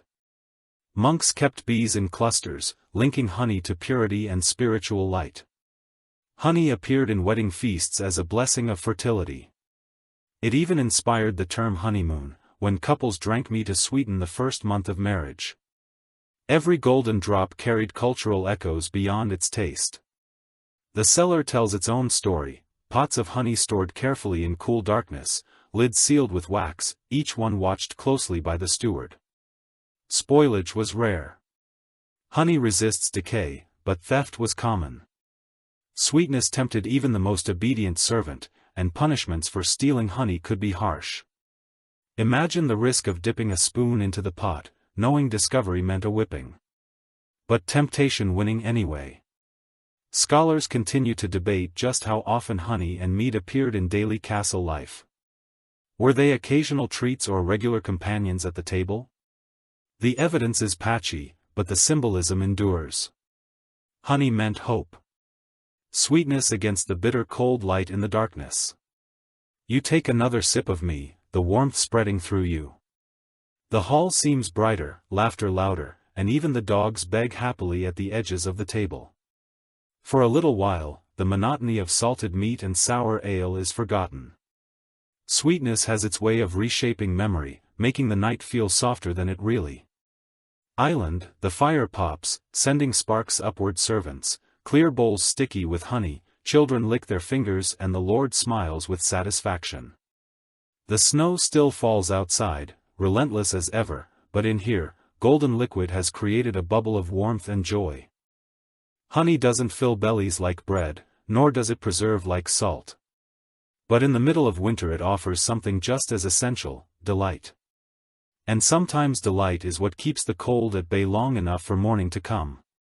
The honey jars are sealed once more and carried back to storage. But another sound breaks the lull of the hall, the cackle of hens. You turn toward the corner where wicker baskets sit, straw spilling from their edges. A boy pulls out a small clutch of eggs, his hands careful as though holding gems.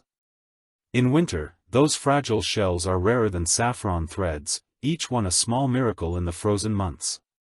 It's well established that hens lay far fewer eggs during winter. Short days, cold temperatures and limited forage slow their production almost to nothing. A household might gather dozens daily in summer, but by January only a handful appear in the baskets. Each egg becomes precious, counted, rationed and often reserved for the Lord's family or for the sick. You cradle one in your palm and feel its weight. Imagine the excitement when a servant cracks an egg in mid-January, the yolk sliding into a custard or tart. For a moment, the bleakness outside doesn't matter. Protein richness and color, all wrapped in a fragile shell, bring variety to otherwise monotonous meals. An unexpected quirk surfaces here. Some estates stored eggs by coating them in wax, lime water or ashes, extending their life weeks beyond normal. The results weren't always pleasant, rubbery whites, odd flavors, but in desperate times they were edible. You picture a servant cracking into an egg that had been buried in lime since October, wrinkling his nose but swallowing gratefully anyway. But scholars remain divided over how widespread these preservation techniques really were. Were limewater eggs a common sight in castle kitchens or were they experimental practices? Rarely mentioned because of mixed success. Some argue that preserved eggs appear more in theory than reality, while others point to estate records that hint at their importance in rationing. The evidence leaves a shadow of doubt hanging over the practice. The kitchen smells different when eggs appear. The cook whisks yolks into almond milk, sugar and spices to make a custard for the high table. The color glows golden in the dim firelight, a rare brightness in January. Nobles savor it with small spoons, each mouthful smooth and sweet. For them, an egg dish is not just nourishment but spectacle, proof that the castle can still afford delicacy in lean times. Meanwhile, down at the servants' tables, eggs rarely appear in bowls, perhaps a scrap mixed into pottage on feast days, or a broken egg stirred into dough for bread. More often, the lower rank simply watched as eggs disappeared into the Lord's kitchen, their chance to taste one gone with the crack of a shell.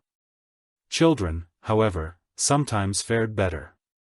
Accounts describe eggs saved for the youngest or the sick, mixed into warm milk or broth to build strength. Imagine a child clutching a wooden cup, sipping a mixture of egg and honey, their face brightening with every swallow. In a world of scarcity, that cup could feel like medicine and miracle combined. The hens themselves deserve a glance. You picture them huddled in coos lined with straw feathers fluffed against the cold.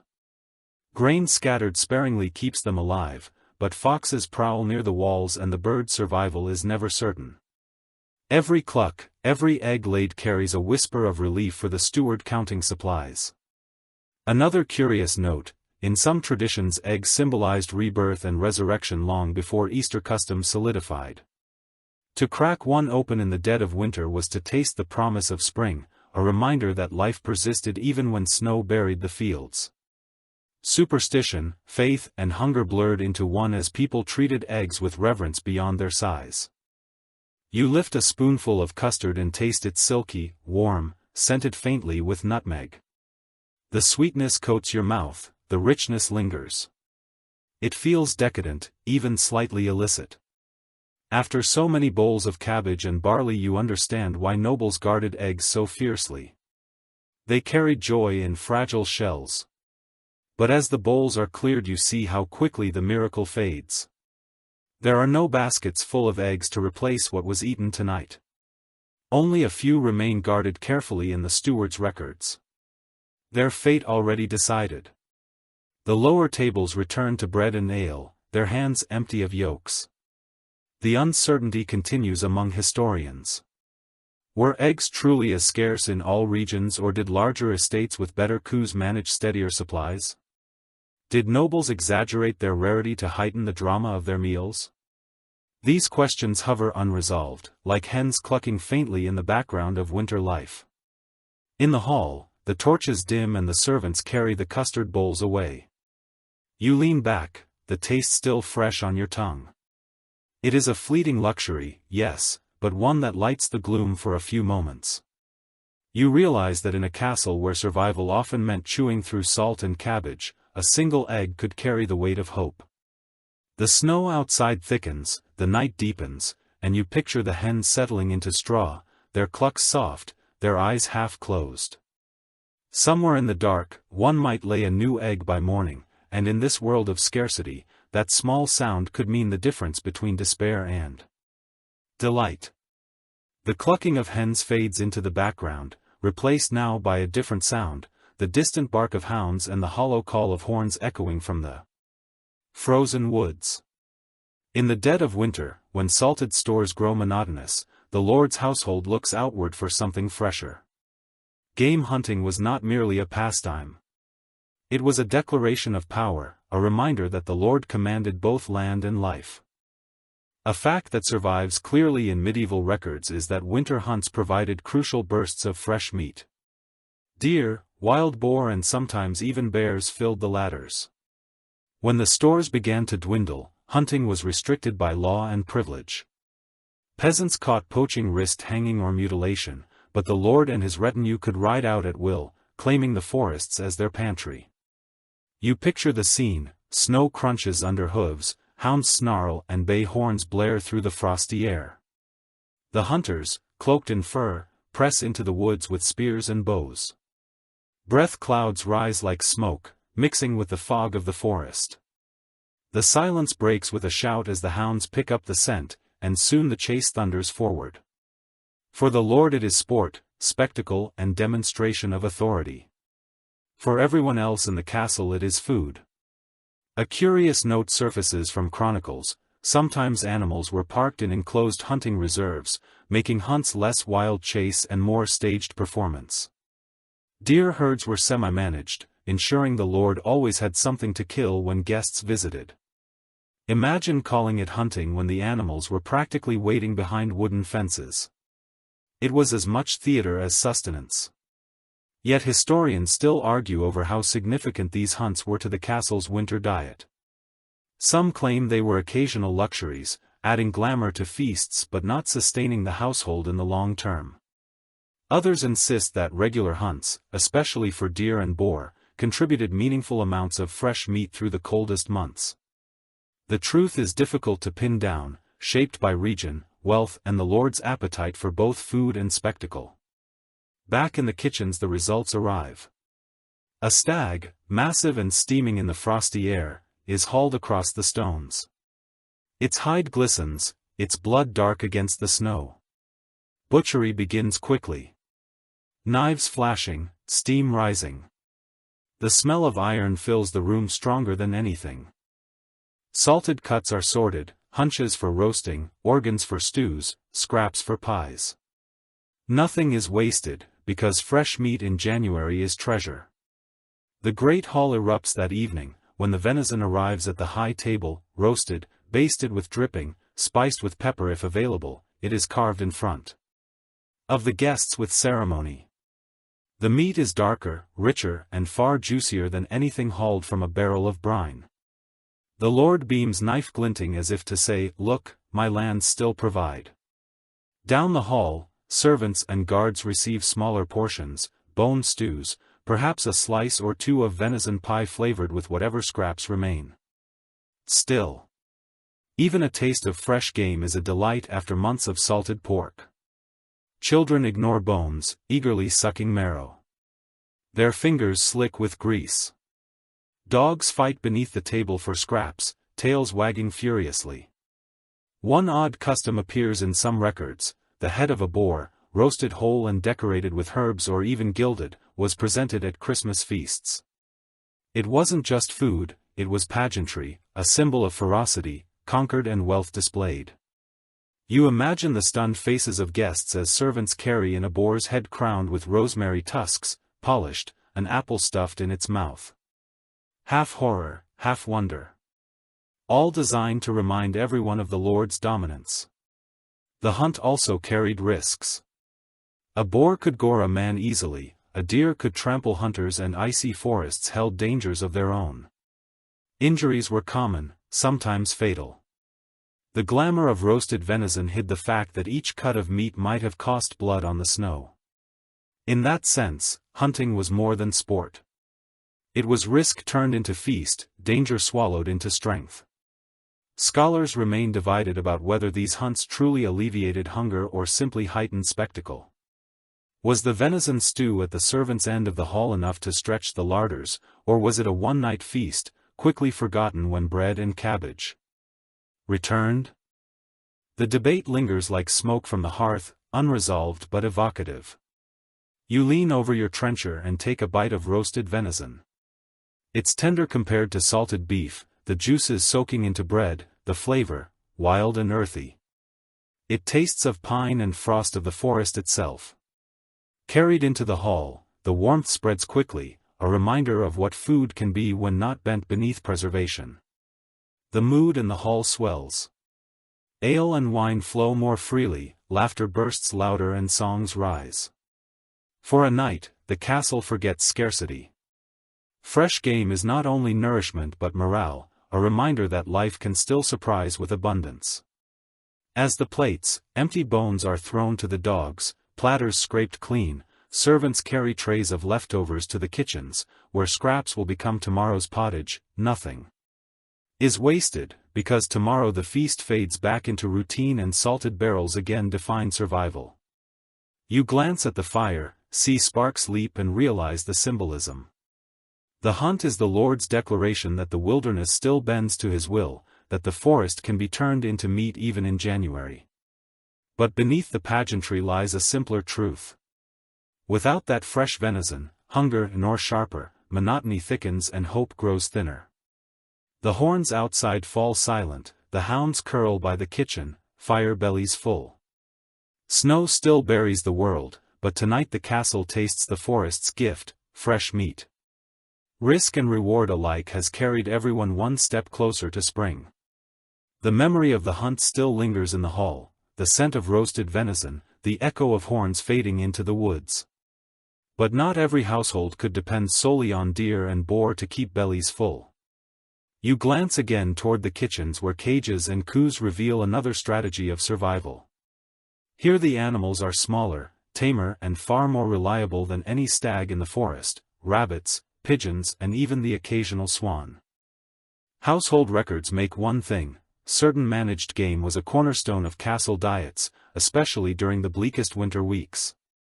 Unlike the uncertain hunt, rabbits bred in controlled warren, pigeons flocked predictably in dove cotes and swans, floated on ponds reserved exclusively for the Lord's table.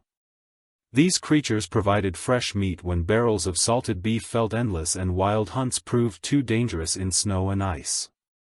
You picture the rabbit warren first, small earth enclosures lined with wooden fences or stone walls, filled with rabbits darting in and out of burrows. They might seem wild at a glance, but they were managed, tended and sometimes even branded, with cuts in their ears to mark ownership. When food was needed, servants snared a few and carried them into the kitchen, their soft fur soon giving way to stew pots. And here's a curious detail: rabbit meat was considered particularly delicate, suited for pies or roasted joints at the high table. Some sources suggest that cooks stuffed rabbits with herbs and dried fruit, turning humble game into luxury. Down at the servant's end, however, the same rabbits became bone stews. The flavor stretched as far as possible with vegetables and bread, two very different meals drawn from the same creature. But specialists still argue over how widespread this warren were.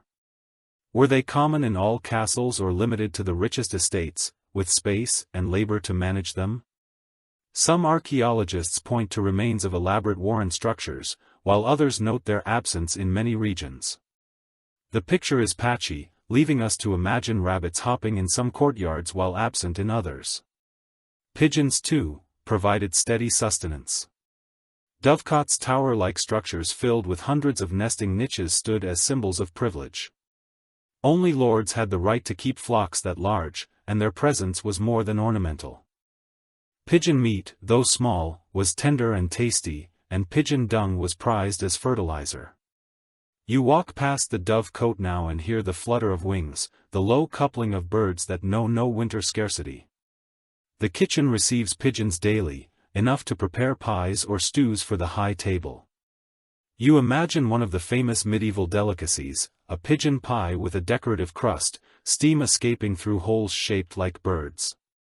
Guests would marvel at the presentation before digging in, impressed not only by the taste but by the display of wealth that keeping pigeons represented. Servants further down the hall might receive only the bony remains boiled into broth. Then there are swans, stranger still to modern taste but considered delicacies in the medieval world. To serve a roasted swan at a winter feast was to make a statement. The bird often arrived at the high table redressed in its own feathers for show, as if to say, this is not only meat but majesty itself. You picture the stunned hush in the hall as the gleaming bird is carried forward, its long neck arched, its feathers gleaming with gilded tips. It is spectacle as much as nourishment.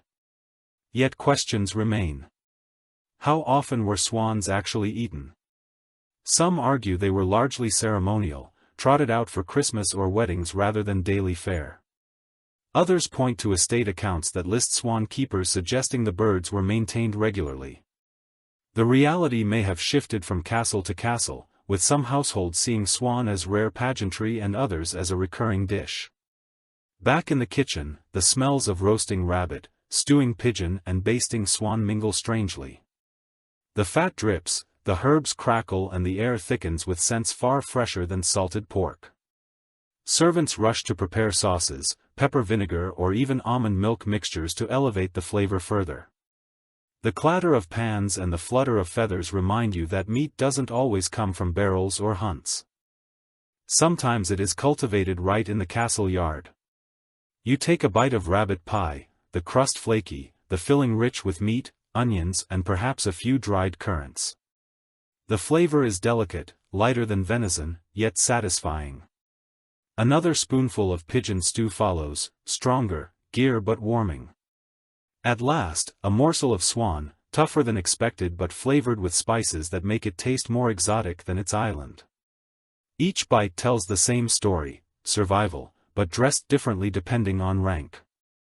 What might amuse you is that swan, despite its grandeur, was often less tasty than rabbit or pigeon. Some diners described it as greasy or stringy, more impressive on the table than in the mouth. Yet that didn't matter. The spectacle outweighed the flavor. To serve swan was to prove status, even if the guests secretly preferred rabbit. The servants eat more humbly. Their stew contains rabbit bones, pigeon wings, scraps of offal. Still the broth is rich, fresher than salted meat, and they slurp it with gratitude. Children gnaw pigeon bones, their cheeks sticky with grease, dogs snapping eagerly beneath their feet. For them, these smaller animals are not symbols. They are calories, warmth and strength against the cold. Scholars still puzzle over whether the lower ranks of a castle regularly tasted these creatures. Were they rare treats handed down as leftovers? Or were warren and dovecots productive enough to feed everyone? The truth is uncertain, lost in incomplete accounts. But it is easy to imagine scraps of pigeon stew trickling down bones sucked clean by those who rarely tasted fresh flesh. The hall fills again with noise, cups clinking, laughter rising. Tonight the castle feels more alive than yesterday, more varied in its meals, more hopeful in its mood. Rabbits, pigeons and swans may not rival venison in grandeur, but they provide what salted stores cannot: variety, freshness and the illusion of abundance in mid-inter. You glance at the steward's records, his quill scratching across parchment, every rabbit counted, every pigeon noted, every swan tracked for him. These creatures are not just food but arithmetic, another calculation in the endless effort to stretch supplies until spring. The torch is dim, the hall grows quieter, but your belly is warmer than before. You realize that survival in a medieval castle wasn't only about barrels of salted meat or sacks of grain. It was also about clever management of smaller lives, soft, furred, feathered and sometimes regal. Each creature brought closer the hope that snow would one day melt and fields would turn green again. The smell of roasting swan lingers faintly in the rafters. But as the laughter quiets and the fire burns lower, attention shifts to a different kind of store. The heavy barrels and salt cellars have their place, but hidden in sacks and baskets are treasures that carry a different sweetness. You follow a servant down into the store rooms again, where the air smells of dust, wood and something faintly fruity. Here lie the preserved fruits, dried and wrinkled but still carrying the memory of summer. Estate records confirm that fruit preservation was common in medieval castles. Apples, pears, plums and sometimes cherries were dried in late summer and packed away for winter. They were strung on cords, laid out in cloth sacks or stored in wooden boxes with layers of straw. Their skins shrank, their flesh toughened, but they remained edible, offering a burst of sweetness long after the orchards froze bare. You pick up a dried apple slice. It's leathery, darker than fresh, but when you bite the flavor is surprisingly strong, tart, concentrated, with a hint of smoke from the drying process. It clings to your teeth, sticky, but the taste carries sunlight, orchards and warmth into the frozen depths of January. There's a curious note that pops up in household manuals. Some cooks soak dried fruits in wine or ale before cooking, plumping them back into softness. Imagine a servant stirring dried pears into a simmering pot, the fruit swelling as the steam rises. For nobles, these dishes might appear as spiced composts, pies or sauces to accompany meat. For servants, the same fruit might sweeten pottage, turning thin stew into something closer to dessert. Yet uncertainty remains. Did the majority of households manage to store dried fruit in sufficient quantities, or was it too labor-intensive to rely on? Some scholars argue that fruit was mostly eaten fresh in autumn, with little surviving into winter except in wealthy estates. Others insist that drying and preserving were widespread, pointing to archaeological evidence of fruit pits and skins found in storage pits. The truth likely varies, leaving us with a patchwork picture of winter diets. The kitchen tonight glows with new smells. Dried plums are simmered into a thick sauce poured over roasted rabbit to add tartness. Apples are baked in pastry, the crust golden and flaky, the fruit soft and spiced with cinnamon. If the pantry allows, the nobles at the high table lean closer, savoring flavors that remind them of gardens now buried under frost. Down the hall, the servants receive simpler, fair slices of dried apple stirred into hot porridge, their sweetness spreading thin across a dozen bowls. Children chew noisily, delighted by the treat, even if their portion is only a single piece softened in broth. To them, fruit is not garnish or luxury, it is pure delight. A rare change from cabbage and salt. A quirky practice sometimes noted is the creation of fruit pastes. Early versions of what you might think of as jam or jelly. Apples or quinces were boiled down into thick, sticky slabs, then stored in jars or cut into blocks. These pastes kept surprisingly well and could be sliced onto bread during the long winter. Picture nibbling a square of dark, sticky fruit paste in February, the taste transporting you back to harvest days. But fruit wasn't just food, it was also medicine. Physicians recommended dried plums to ease digestion, pears for cooling fevers and apples to balance the humors. To nibble on dried fruit was to trust in both nourishment and cure, even when the science was more faith than fact. You sip from a small cup of pear syrup tonight and feel the warmth spread, placebo or not. The hall grows fragrant as a plum sauce is served with pigeon pie. The aroma mix is sweet and savory, confusing your senses at first but then soothing them. Medieval cooks loved this contrast, meat with fruit, salt with sugar, flavors that felt exotic to palates, dulled by winter monotony. You chew surprised at how well the tart fruit cuts the grease, turning necessity into innovation. And yet scholars still discuss whether this sweet-savory pairing was everyday, fare or occasional extravagance. Did the Lord truly eat pigeon in plum sauce weekly, or was this more festival than routine? The uncertainty lingers, like the faint tang of apples still clinging to your tongue. The stories hold their own poetry. You walk past sacks of wrinkled pears, cords of apples strung like garlands, plums pressed flat and sticky. Each one is a small defiance against scarcity, proof that summer can echo even in snow. The steward guards them carefully, doling them out sparingly, because each bite is morale as much as nutrition. Children sit by the hearth nibbling dried apple slices, their faces sticky, their laughter rising. Servants share plum broth, smiling at the sweetness. At the high table, nobles lift cups of spiced wine laced with raisins, sipping as though tasting summer itself for a moment. All levels of the castle share the same memory, orchards heavy with fruit, sunlight filtering through leaves, fields golden with warmth. The snow howls outside, but inside fruit whispers of seasons to come. You chew another piece, leathery and tart, and feel your mouth flood with the ghost of August.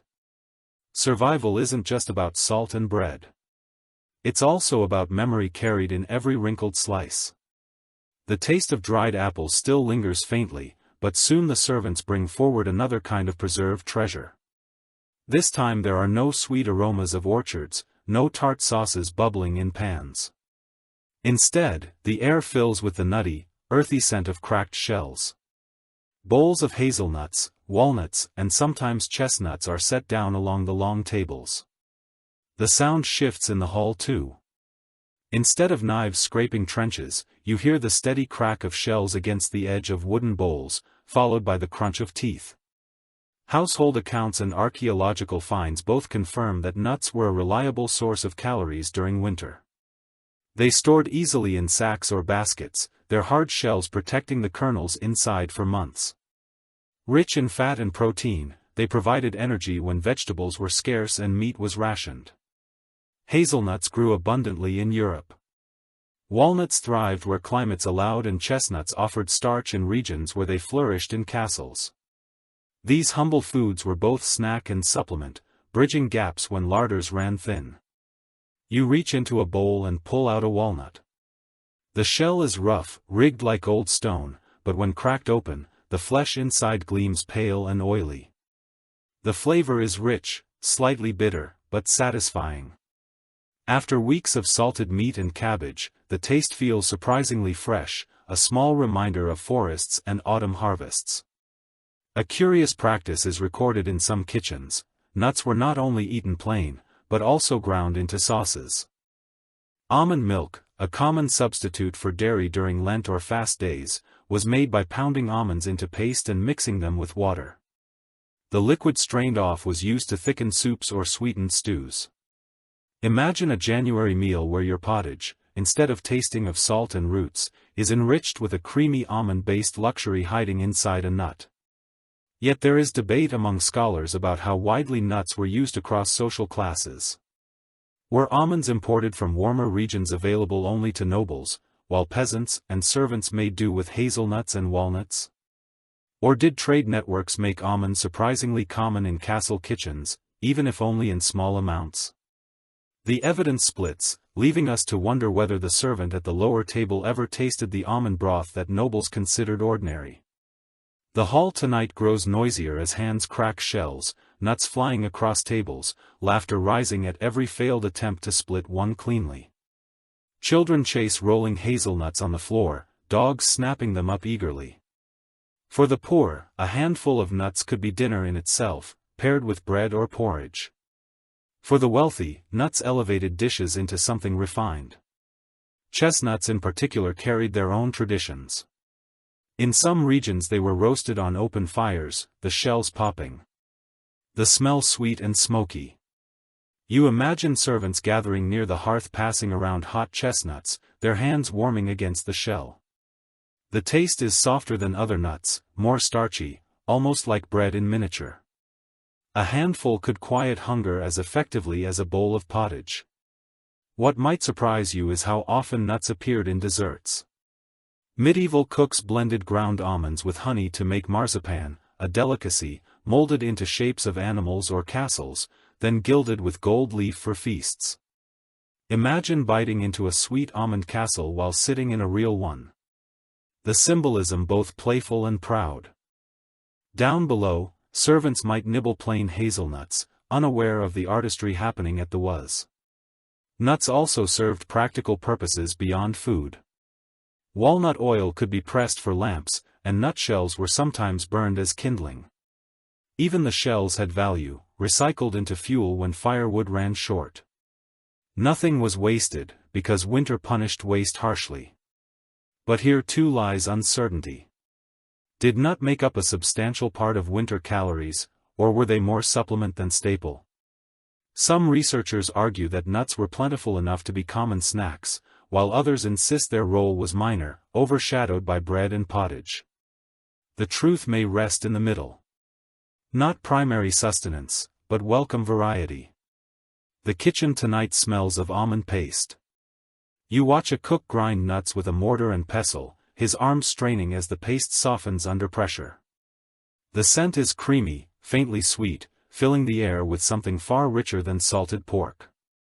He stirs it into a sauce for fish, turning a briny dish into something elegant at the high table. Nobles dip bread into it, nodding with pleasure at the servant's end. Hazelnuts crack between teeth, laughter rising in rhythm with the crunch.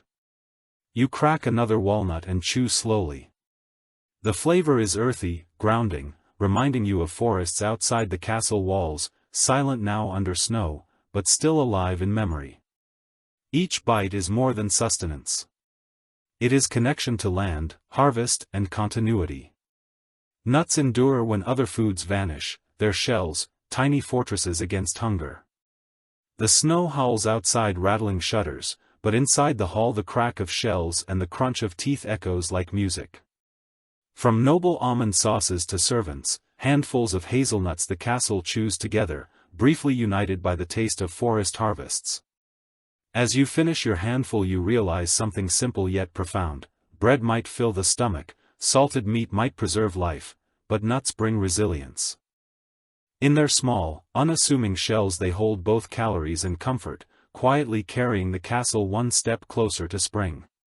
The laughter over cracked nuts fades and soon the hall grows quieter again. The staples of survival bread, salted pork, cabbage pottage always return. But tonight the steward has chosen to remind everyone that the castle's reach extends far beyond its stone walls.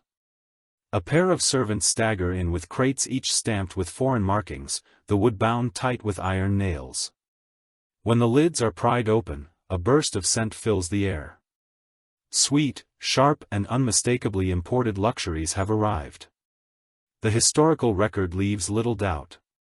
Wealthy castles participated in long-distance trade networks that stretched across continents. Even in the depths of European winter, nobles might taste almonds from the Mediterranean, figs from the Levant, raisins from Spain or oranges from southern groves.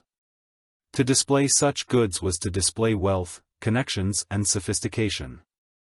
While common folk outside the castle chewed on black bread, the lord's table glittered with fruit that had traveled hundreds of miles. You lean forward as a servant peels an orange, the skin releasing a cloud of fragrant oil into the air. The fruit glows like fire in the dim hall, its segments gleaming against the gray stone. In January, such color is almost shocking, a reminder that somewhere beyond the snow the sun still ripens fruit. You bite into a slice and the tang floods your mouth. Sweet and sour at once, so fresh it almost hurts. An unusual practice emerges in some accounts. Imported almonds were turned into almond milk thickened with rice flour, then sweetened with honey or sugar if available. The result was a creamy pudding, often dyed with saffron to appear golden. Imagine dipping your spoon into a bowl of this dish while outside the wind scoured the battlements. To eat such food was to defy winter itself. But there is disagreement among scholars about how common these imports were. Some argue they appeared only at the grandest feasts, rare and precious enough to be remembered in chronicles. Others suggest they were steady features of noble households that had reliable trade connections. Did nobles sip almond milk daily in January, or was it a performance rolled out only when guests needed to be impressed? The records leave room for both interpretations. The kitchen tonight is chaos. Servants pound almonds in mortars until they collapse into pale paste. Dried figs are sliced sticky and sweet, leaving knives coated in syrup. A cook carefully sprinkles saffron threads into a sauce, watching the liquid turn a dazzling yellow. The scents blend strangely: citrus, sharpness, nutty creaminess, the floral tang of saffron. The room feels less like a medieval kitchen and more like a miniature crossroads of the world. At the high table, the nobles receive delicate dishes, rice flavored with almond milk, raisins folded into spiced wine, figs stuffed with walnuts and honey. Their plates shine with color, rare for January, every bite, reminding guests that their host commands not only land but trade routes. For them, food is diplomacy as much as sustenance. Down the hall, the servants smell it all but taste little. Perhaps a stray raisin falls their way or a spoonful of sauce slips down from the kitchen. Mostly, they chew their black bread and dream of the day when even a fig might appear in their bowl. For them, imported goods are legends more than realities. What might surprise you is that some of these exotic ingredients doubled as medicine. Oranges were thought to cleanse the body, figs to strengthen digestion, almonds to sharpen the mind. To nibble on a raisin was not only indulgence but also cure, at least according to the physicians. The blurred line between medicine and luxury made every imported bite carry extra meaning. Another curious tidbit: sugar, still rare in much of Europe, arrived in small loaves or cones shaved into powder with knives. To sprinkle even a pinch over a dish was extravagance. Nobles treated sugar almost like a spice rather than a staple, using it sparingly but proudly. You imagine the astonished faces of guests when a custard arrived, not only golden with saffron but dusted with actual sugar crystals glittering in candlelight like jewels. The debate among historians continues here as well. Were such imports genuinely enjoyed for their taste, or were they valued mainly for the status they projected? Some evidence suggests nobles praised dishes not because they were delicious but because they demonstrated wealth. After all, a wrinkled fig after weeks in a barrel might not taste extraordinary, but its presence alone was enough to impress you. Lift a fig to your lips and chew slowly. It's dense, chewy, sweet, to the point of stickiness. Seeds crunch between your teeth and the taste clings stubbornly to your tongue. It isn't fresh fruit, but it is different, and that difference feels like a gift around you. The nobles nod appreciatively, their cups raised in toasts, to the distant merchants who made it possible. The hall smells brighter tonight, more alive, as if the imported goods carry not only flavor but atmosphere. Candlelight reflects off silver dishes, laughter echoes louder, and for a moment the castle seems less gray. Food has transported everyone, if only briefly, to lands where snow never falls. But as the dishes are cleared, reality presses back in. Only a handful of crates remain, guarded carefully, in the stories. The steward knows that each almond, each fig must last for weeks, rationed carefully to stretch until spring. The servants return to their bread, the nobles sip their last drops of spiced wine, and the cold air sneaks back into the hall. Still, you can't shake the memory of that orange slice bursting against your tongue, sharp and sweet all at once. Imported luxuries may not fill bellies the way bread or pottage do. But they feed something else: imagination, morale, the belief that life is bigger than the snow pressing against the gates. As you lean back, the scent of saffron still faint in your nose. You understand why lords spent fortunes on these goods. In a season of monotony, they provided not only nourishment but narrative stories of faraway lands, proof of wealth, whispers of spring. The hall falls into a quieter rhythm after the last figs are cleared away. The nobles lean back in their chairs, their bellies warm with spiced wine, while the servants carry scraps into the kitchens for tomorrow's pottage. Yet even now, the steward prepares something different for those who are unwell or weary. Not every bowl in a medieval castle was filled with food for feasting. Some carried medicine disguised as supper. Tonight, you are offered a steaming cup of broth, a concoction meant as much to heal as to feed. One fact recorded repeatedly in medical treatises and household manuals is that broths formed the foundation of medieval dietary medicine. Physicians and cooks believed that bones, herbs and simmered vegetables released not only nourishment but also curative powers. A simple pot of bone broth with leeks could be prescribed to strengthen the weak, ease a fever or balance the humors in winter, when illness struck more readily and hunger weakened bodies. These restorative broths were lifelines. You hold the cup close to your lips, the steam curling upward. The smell is earthy onion, parsley, perhaps a sprig of thyme dried from summer. Beneath it is the faint richness of bone marrow simmered for hours until the liquid turned golden. When you sip, it coats your throat, soothing in ways salted beef never could. It is thin, yes, but warm, gentle and comforting, as if the cook ladled hope straight into your hands. A curious practice surfaces in some recipes. Herbs and spices weren't added just for flavor, but for their supposed medicinal properties: cinnamon to warm the body, fennel to ease the stomach, sage to sharpen the mind. Imagine sipping a broth spiced with nutmeg in the dead of January, believing each sip not only nourished you but also kept plague at bay. Food and medicine blurred until every bowl was both supper and prescription. But historians still wrestle with the question: were these broths truly consumed by all levels of society, or were they reserved mostly for the noble family and the sick? Some evidence suggests that stewards recorded extra herbs and almond milk purchases specifically for the Lord's table, indicating exclusivity. Others argue that since bones and vegetable scraps were common, simple broths must have been available to everyone, though perhaps less fragrant than those laced with saffron or ginger. The lack of clarity leaves us peering into steaming bowls without knowing whose lips most often touched them. In the kitchen, you watch the process unfold: bones crackle as they're dropped into boiling water, onions sizzling before they soften, herbs crumbled between rough hands. The cooks move with calm precision, stirring gently, skimming froth from the surface. The sound of bubbling fills the room, steady as a heartbeat. Servants nearby inhale deeply, their faces softening as the aroma promises warmth. At the high table, the broth appears in ceramic bowls, sometimes thickened with almond milk or rice flour to give it body. Nobles sip delicately, convinced of its healing powers. Down the hall, a thinner version is poured into wooden cups, drunk quickly before returning to labor. The same concept stretches across ranks: comfort in liquid form. But the ingredients differ, reflecting hierarchy, even in illness. What might surprise you is the ritual attached to these broths. Chronicles describe how some households served them to women after childbirth, to old men in winter, or to children recovering from sickness. The act of serving broth was as symbolic as it was practical. It declared that the castle cared for its vulnerable, that life was guarded even when death pressed close in the frost.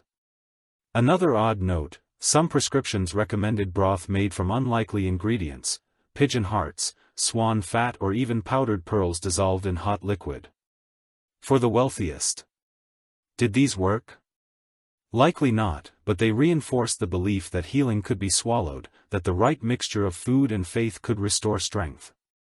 You sip again, letting the warmth slide into your stomach. The broth doesn't fill you like bread or meat, but it steadies you, reminding you that survival isn't only about calories. It's about comfort, care, and the belief that tomorrow can still be faced. In a castle where cold and hunger stalk every corner, that belief might be as important as the food itself. The debate continues among scholars. Should we see these medicinal broths as genuine health care or simply extensions of culinary routine? Some point to physician manuals that prescribe broth for nearly every ailment, evidence of real medical practice. Others argue it was little more than everyday cooking dressed in fancy theory. Whatever the case, the bowl in your hand carries weight far beyond its ingredients. As you drain the last sip, the hall feels quieter, calmer.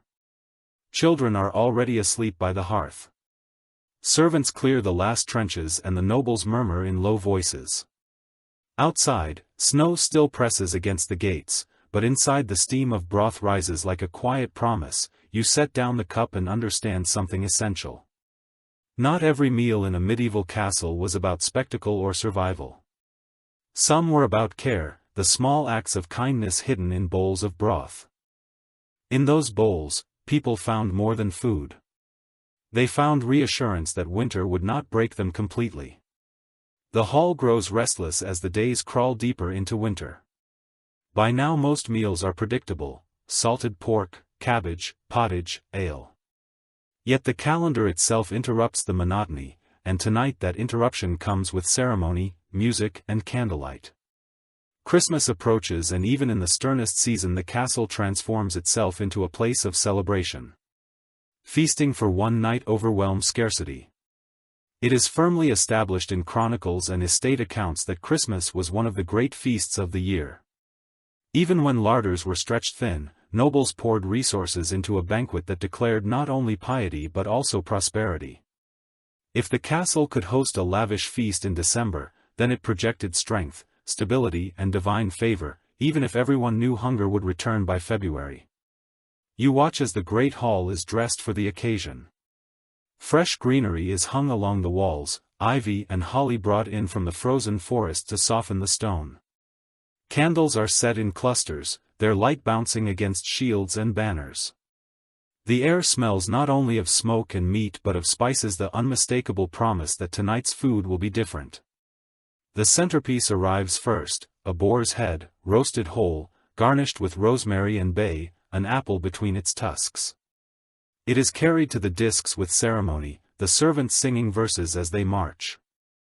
The nobles lean forward eyes wide, while the servants at the far end of the hall cheer in rougher voices. For this one-night spectacle fills the space as much as the aroma. Here's a curious detail from some records: the boar's head wasn't always eaten by everyone. Sometimes it was paraded as symbol, sliced ceremoniously for the Lord and then whisked away, while other meats were served more practically. The sight mattered more than the taste. Imagine the irony, cheering for a dish you'd never get to bite.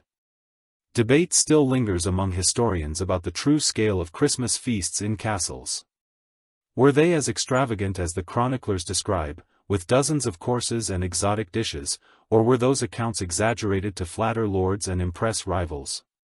Some argue that the reality was a single large meal dressed up in words, while others believe the spectacle was indeed overwhelming, even in harsh winters. The truth may be a mixture of fact and flattery, recorded in ink thicker than the broth itself. The kitchen tonight is chaos of the most festive kind. Geese are roasted, venison pies baked and sauces thickened with wine and spices. Almond milk custards are prepared, honey cakes dusted with sugar and jugs of hypocrite spiced wine set out to warm near the fire. The cooks shout above the roar of flames, the air thick with scents that overwhelm your senses: cinnamon, roasting, fat, sweet pastry and burning wood, all tangled together. At the high table, nobles receive dish after dish, swan redressed in its feathers, pies filled with pigeon and rabbit, custards glowing yellow with saffron between courses. Minstrels play their instruments echoing against the rafters, their voices weaving songs of Christ's birth with tales of local lords' glory. The feast is both devotion and display. Down the hall, servants share in the abundance. More than usual, their bowls overflow with meat scraps, pies and pottage thickened with fat. For once, the portions are generous and laughter rings louder than complaints. Children lick honey from their fingers, their eyes wide at the sight of cakes usually reserved for nobles. Even the dogs eat well tonight, ignoring bones slick with grease beneath the tables. What might surprise you is the ritual of sharing leftovers. Chronicles tell of castles opening their gates after Christmas feasts, distributing surplus food to the poor at the village edge. The act was both charity and theater, ensuring that the Lord's generosity was seen beyond the walls. Whether out of kindness or calculation, the gift of food meant that even those outside the castle tasted joy for a night. Yet even in such feasting, reminders of scarcity linger. The steward knows exactly how much venison pie remains, how many barrels of ale are tapped, how quickly the honey dwindles. While everyone else sings and claps, he stands silently by the door, eyes sharp, already worrying about January. Celebration cannot erase arithmetic. A quirky tidbit emerges from some accounts: during Christmas, meat pies were sometimes baked with hidden tokens inside coins, beans or peas. Whoever found the token was crowned Lord of Misrule for the night, allowed to preside over games and merit. You imagine the hall roaring with laughter as a Colin finds a bean in his pie and is suddenly crowned mock king, giving orders to nobles who must play along for a few hours. Hierarchy bent beneath mirth. But once the songs fade, the candles gutter and the last bones are picked clean, reality returns. The boar's head is gone, the pies devoured, the wine drunk, snow still blankets the land and the stores are no fuller than they were yesterday. The feast is a pause, not a cure. Still, the effect lingers. Bellies are fuller, spirits brighter, and for one night the castle remembers abundance. You sip the last drop of hypocrisy, the spice warming your chest, and lean back in your chair. Tomorrow, salted pork and cabbage will return, but tonight the memory of feasting is enough to soften the winter's edge. As the fire burns low and the hall hums with sleepy voices, you realize the purpose of these celebrations. They were not only about faith or luxury. They were survival of another kind, the survival of spirit. For without joy the cold walls would have crushed the heart long before spring returned. The echoes of Christmas songs fade into memory, and the laughter that once filled the great hall gives way to a quieter mood. After the boar's head, the honey cakes and the cups of hypocrisy, a new season descends with its own set of rules, Lent. The merriment of December gives way to the austerity of February, and suddenly the tables inside the castle feel much emptier, even while the stores still hold food. The change isn't caused by famine, but by faith. One thing the records make plain is that Lent reshaped medieval diets profoundly. For 40 days leading up to Easter, the Church required abstinence from meat, dairy, and eggs. That meant, no salted beef from the cellars, no pork from the barrels, no butter for bread, no cheese for pottage. Even the few eggs laid by stubborn hens were forbidden. The only exceptions came through dispensation or cunning reinterpretation, and those who broke the fast risked both spiritual guilt and social shame. You imagine sitting at the table on the first day of Lent, the memory of Christmas still vivid in your tongue, only to be handed a bowl of thin vegetable soup. The smell of cabbage and leeks returns. But now there is no fat, no butter, no meat broth to enrich it. The flavor is flat, watery, and unadorned. Hunger isn't the problem. The pottage fills your belly, but monotony is sharp enough to make you groan. Yet in this absence, fish once again takes the stage. Barrels of herring, stockfish and eels are rolled out, their salty tang filling the hall at noble tables. Cooks attempt creativity, almond milk thickened into sauces, spices sprinkled over boiled cod, dried fruit mixed into fish pies. At the servant's end, the same herring that was chewy in January is now the only protein served again and again, until even the dogs turn their noses. Here's an odd workaround worth noting. In some places, beaver tails and even barnacle geese were classified as fish by church logic, allowing them to be eaten during Lent. Imagine the sly grin of a noble carving into roasted beaver tail, justifying it as piety because the tail was said to resemble a fish. The creativity of human appetite found loopholes wherever possible, but historians remain divided over how strictly these rules were followed. Some argue that wealthy households with priests on payroll found ways to bend the fast, adding almond milk, custards, exotic fish and fine sauces that turned abstinence into indulgence. Others believe that even nobles practiced genuine restraint, their diet stripped back to bread, vegetables, and pottage for weeks. The truth likely wavered depending on time, place, and individual conscience. The kitchens during Lent are a strange sight. Butter is locked away, eggs sealed in lime water, cheese wheels left untouched. Almonds are pounded to make faux milk, turning thin broth into something that looks like cream but tastes faintly bitter. You hear the steady thump of pestles, the grind of mortars, the sighs of cooks forced to stretch imagination further than fat and meat ever demanded.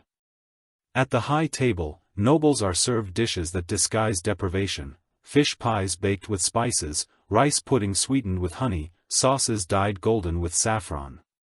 To the eye, they still look splendid, but the absence of meat lurks beneath every dish. At the lower tables, servants chew their way through yet another bowl of vegetable broth, their eyes rolling. At the sameness, their laughter thinner. What might surprise you is how deeply Lent affected morale. More than hunger, it was the repetition and denial that wore people down. Chroniclers describe tempers fraying, servants growing restless, children whining for buttered bread, the cold stone walls pressed heavier when every day tasted of cabbage and fish. Yet Lent also carried spiritual meaning. For some, the sacrifice made the Easter feast all the sweeter, the fast, a ritual that heightened the eventual celebration. Faith and hunger wo together until survival felt, both physical and spiritual. The debate among scholars persists. Was Lent truly a period of hardship, or was it a reconfiguration of abundance? Some argue that nobles turned it into an excuse for culinary invention, leaning heavily on almond, milk, figs, and spices to keep dishes luxurious. Others suggest that monotony and deprivation were very real, particularly for servants who received none of the embellishments. Both versions might be true, depending on your seat at the table. You sip a spoonful of Lent pottage now. It is thin, green, flavored faintly, with leeks and onions thickened with barley. It fills your stomach but leaves your taste buds restless. You close your eyes and dream of butter, roasted pork, or even the egg custard from weeks before the absence itself becomes the most noticeable flavor. Children chew bread silently, dipping it into broth. Servants mutter under their breath, though not loudly enough to risk the priest's scorn. The Lord sits straighter, reminding everyone of the holiness of abstinence, even while his own bowl hides a sprinkling of imported spices. Everyone plays their part, but the atmosphere in the hall is subdued, the joy of Christmas reduced to murmured prayers and long sigh. Still, Lent carries its own strength. It forces reflection, endurance, and a kind of equality, at least in the symbolism of shared sacrifice for 40 days. Even the richest castle feels the pinch of absence, though the poor taste it far more sharply. You set down your spoon, stomach warm but unsatisfied, and listen to the silence that fills the hall. Outside, the snow has crusted hard, the wind rattles the shutters, and inside, the absence of meat is louder than any feast. This is the rhythm of winter in the castle, joy followed by restraint, fullness followed by denial, until spring promises something new. The long days of Lent continue, and the hall grows quieter with each passing week, without the noise of feasts or the cheer of ale-soaked laughter. You notice other sounds more vividly, the clatter of pots in the kitchen, the hiss of steam, the crackle of logs in the hearth. Tonight, instead of following the nobles to the high table, you wander behind the curtains and into the heart of survival itself, the castle kitchens. One detail that medieval building surveys make undeniable is that castle kitchens were enormous, smoky and almost industrial for their time. High ceilings vented, or tried to vent, the thick clouds of smoke, while open hearths roared with constant flames. These kitchens were always busy even in the dead of night, because food preparation for hundreds of mouths never stopped in winter. The heat from the kitchens was both blessing and torment, the only truly warm place in the castle, but also thick with choking fumes. You step closer and feel the heat sting your cheeks. Cauldrons hang over iron chains, pots bubble furiously, spits creak as boys turn them by hand. The air is heavy. Smoke, grease, onions and damp wool from the workers' clothes, all mingling into one overwhelming fog. Your eyes water almost immediately, but the smells also pull you closer. This is where survival simmers. A quirky observation from chroniclers is that the noise of the kitchens was constant and chaotic. Dogs barked for scraps, boys shouted as they dodged sparks, knives clattered against wood, and the bellows of cooks echoed across the stones, for nobles' meals appeared almost magically on polished trenches for servants and scorpions. Every dish represented hours of heat, smoke, and exhaustion. Yet scholars still debate how organized these kitchens really were. Some argue that large castles had a hierarchy as strict as a small army: master cooks, undercooks, butchers, bakers, spit boys and sculls, each with rigid roles. Others suggest that chaos reigned more often than order, with workers improvising to keep up with demand. Archaeological remains of sprawling kitchens support both views, hints of order, but also signs of frantic, messy survival. You watch a butcher lay a slab of salted beef on the chopping block, his cleaver flashing down with a heavy crack. Fat and salt crystals scatter across the wood. He wipes his brow, then shouts for more onions to be chopped. Beside him a young boy stirs a pot so large he could almost fall in the wooden spoon taller than his head. Steam billows up, soaking his hair with sweat. The hearth spits loudly as grease drips into the fire. Sparks fly upward and the boy flinches, but does not stop turning the spit.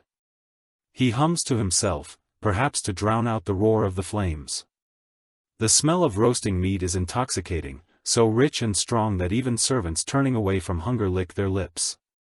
What might surprise you is how much food waste collected here. Floor rushes became sticky with grease, bones piled in corners and scraps were swept aside for dogs or pigs. Kitchens were rarely pristine. Chroniclers described them as noisy, filthy and unbearably hot, yet also essential. Without this chaos, the great hall would fall silent. You notice how different the dishes look at each stage.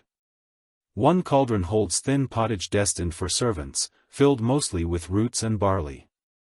Another pot simmers with almond milk, raisins and spices prepared for the Lord's custard. A spit turns a rabbit stuffed with herbs. The smell rich and fragrant. Beside it, scraps of gristle are boiled into broth for the children by the hearth. The same kitchen produces both extravagance and survival, side by side, depending on who waits at the table. Scholars question how much variety cooks truly managed in winter. Some suggest that creativity with sauces and spices transformed monotony into abundance, while others argue that most meals remained repetitive, no matter how clever the cook. Was the castle kitchen a place of invention or just a factory of boiled roots and salted meat? The evidence leaves room for both interpretations, depending on wealth and imagination. The sensory details overwhelm you now. Your eyes sting from smoke, your hands feel greasy just from the air and your stomach clenches with hunger. As smells of meat and onions swirl, you hear knives pounding against boards, pots bubbling like thunder, boys shouting for more wood for the fire. Every sense is battered until you understand why so many servants dreaded their endless hours here. And yet there is comfort too. The heat against your skin makes you forget the icy corridors. The steam clings like a blanket, heavy but warm. The bustle feels alive, far more vibrant than the hushed cold of the great hall. In the kitchen, at least, food is still being made. Hope still stirred. You glance toward a corner where the baker kneads dough. His arms strain the flour, dust rising in clouds settling on his beard until he looks powdered with snow. The smell of baking bread cuts through the smoke, softer and sweeter than everything else. Children wait nearby, eyes wide hoping for the first crusts pulled hot from the oven. Their smiles remind you that in winter small mercies matter most. As you step back toward the doorway, you hear the steward scolding a scullion for dropping a jug of ale, his voice sharp against the roar of the fire. The boy stammers, head lowered, his hands red from burns. It is a reminder that kitchens were places of hardship as much as nourishment, filled with labor that left scars as well as meals. Still, as you walk away, the sounds linger: pots, bubbling knives, chopping boys, humming dogs, barking. It is a symphony of survival. The castle kitchen may be chaotic, smoky and exhausting, but without it the great hall would starve. And in the middle of a freezing winter, that noise is the sound of life itself. The smoke of the kitchens clings to your clothes as you step back into the hall, but your eyes are drawn downward toward the farthest end of the tables. Here, where the torches burn, dimmer and the food arrives last. Survival looks very different. If the ideas boasts roasted venison and saffron custards, this part of the hall is fed on what remains: scraps, bones and crusts. Tonight you sit among them, watching how hierarchy reveals itself through what is left on the plates of others. One fact that no chronicler could erase is that medieval dining was profoundly stratified. The lord and his family sat closest to the fire, eating from putter or silver, while further down the hall the servants ate from wooden bowls, trenchers of hard bread or sometimes nothing more than ladled broth. Leftovers were not shameful here, they were lifelines. surplus at the top became survival at the bottom. A servant clears the high table, now scraping bones, half-eaten pies and greasy breads into wooden tubs. You watch as these tubs are carried down the length of the hall, redistributed among the lower ranks. Dogs snap at the edges, servants grab quickly, children push forward with outstretched hands. There is no waste in the castle, not because of thrift, but because hunger leaves nothing untouched.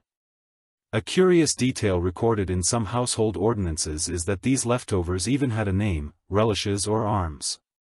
They were often formally designated for the poor, either within the household or at the castle gates. Imagine a beggar waiting outside his dinner, entirely dependent on how much the lord's guests left uneaten. For him, a worded bone or a soggy trencher was blessing enough. But there is debate among historians about how much nourishment these scraps really provided. Were servants adequately sustained by what trickled down, or were they perpetually malnourished while nobles feasted? Some argue that the abundance of aristocratic tables ensured enough surplus, while others point to evidence of chronic hunger among lower ranks. The scraps may have stretched life, but whether they truly satisfied is a question still. Gnawed at like marrow from a bone, you glance at your trencher, bread hardened, almost a stone, soaked now with the grease of venison. You bite into it, the flavor overwhelming in its saltiness and fat. For a moment you understand why trenches themselves were valuable. Once the lord was finished, these plates became meals handed down to servants or given as charity. In a castle, where bread was currency, a trencher soaked in meat juice was as prized as any coin. The atmosphere at this end of the hall is different. There is less ceremony, more urgency. Servants slurp broth quickly, worried it might be taken away. A boy gnaws a rabbit bone, noisily grinning at the rare taste of meat. A woman tears bread with her teeth, her fingers greasy, her laughter brief but bright. Here, hunger sharpens both appetite and gratitude. What might surprise you is how formally leftovers were managed. Stewards kept accounts not only of what was bought and cooked, but also of what was left uneaten. Some castles designated specific days when scraps were distributed to villages, creating rituals of charity.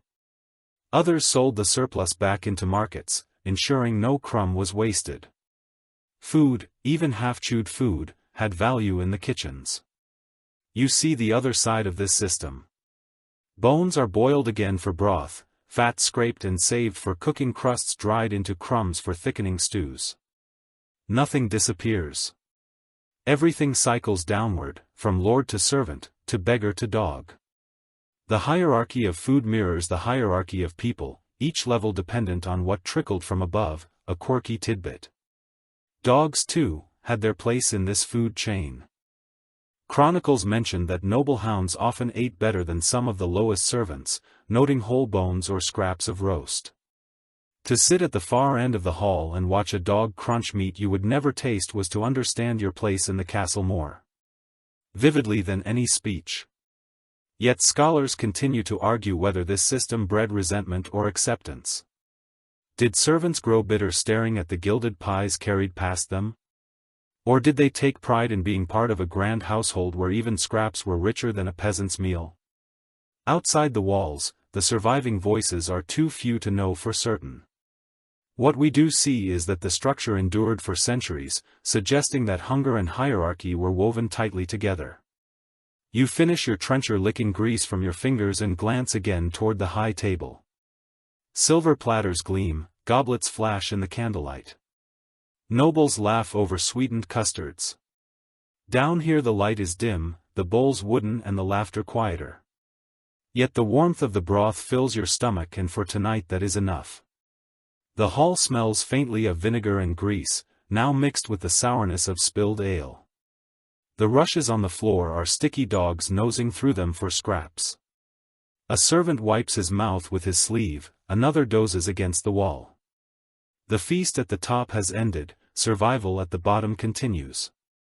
And you realize something important: castles did not waste food because they could not afford to. Every scrap mattered. Every trencher was eaten, every bone boiled until hollow. The lord may have lived in splendor, but that splendor depended on the labor and hunger of those further down the table. Scraps were not charity, they were the system itself. You lean back, belly warmed by grease, soaked bread, and listen to the murmurs of tired voices. Outside, the snow presses harder, the wind moans against the walls, but inside the hall, even scraps bring life. It may not be fair, it may not be equal, but it is survival, and survival is all that winter asks. The hall has grown hushed, scraps cleared, cups drained, and the servants nodding with weariness. Yet before the fire dies down, another procession of food appears. Not meat this time, nor pies or broth, but something far simpler and yet in its own way, more powerful. Bowls of porridge are carried in steaming and plain. At first glance it feels anticlimactic after venison or saffron custard, but to those who eat it, this humble dish is as important as any roast, the quiet backbone of winter survival. The evidence is clear. In medieval household accounts, grains were the true staple that sustained castles through freezing months. Barley, oats, and rye were boiled into porridge, sometimes stretched thin with water, sometimes enriched with milk, honey, or butter, if available. Wheat. The most prestigious grain was often reserved for bread at the high table, but oats and barley filled bellies morning and night across all levels of the household. You dip your spoon into the thick mixture and raise it to your lips. The texture is sticky, almost gluey, clinging stubbornly to the spoon. The flavor is bland, just warm, grain, faintly nutty, slightly sour from fermentation. Yet the heat spreads quickly down your throat, steady and filling. After so many salty or greasy meals, there's something oddly comforting in its plainness. A curious observation from some chronicles is that porridge wasn't always plain. On special days, dried fruits or nuts were stirred in, transforming the dish into a kind of pudding. Honey, when available, made it sweet. Sometimes replaced water to give it extra body. Imagine the delight of children when a pot of ordinary oats suddenly gleamed with raisins or dripped with honey. In the monotony of January, such small additions felt like feasts. Yet there's disagreement among historians over how much variety these porridges actually contained. Did nobles eat enriched versions daily while servants subsisted on thin gruel? Or did even lords settle for plain oats most mornings, saving embellishments for feasts? Some accounts suggest porridge crossed social boundaries more than other foods appearing in different forms across the hall. Others argue that the noble versions, thick with cream and sugar, bore little resemblance to the watery bowls carried to the Sicilians. The truth likely lies between a shared dish but experienced very differently.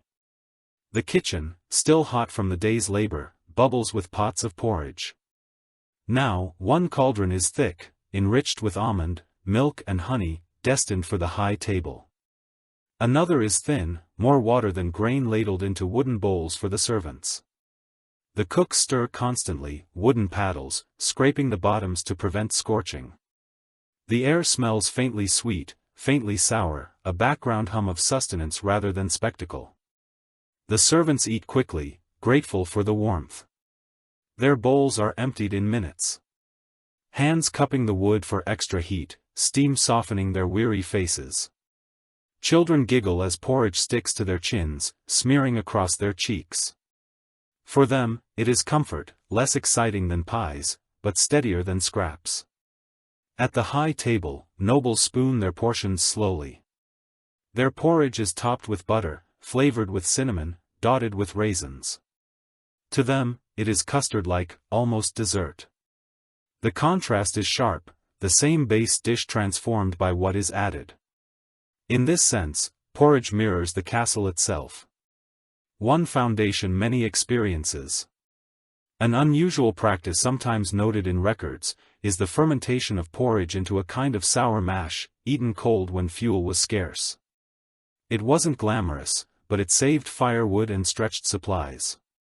Imagine chewing through a cold lump of barley mash in February, convincing yourself it was still food. For many this was reality. The debate among scholars persists. Should porridge be seen as survival food or as a flexible dish enjoyed in both humble and elite contexts? Archaeological remains of charred grains suggest it was universal, while cookbooks from noble households describe enriched versions. Perhaps the answer is both. Porridge was survival when plain pleasure. When embellished, you take another spoonful, the warmth spreading into your chest. It may not thrill, but it steadies, grounding you in the rhythm of winter. It is not a feast, not a celebration, but it is what allows those things to exist at all. Without porridge, the castle would collapse into hunger long before spring. The hall grows quieter still as the bowls empty. Some servants lick the last traces from their spoons, unwilling to waste even a smear. A boy scrapes his bowl with bread, determined to get every drop. The nobles dab their mouths delicately satisfied. The dogs curl near the fire, licking at spilled oats on the floor. What might surprise you is how often porridge carried ritual meaning.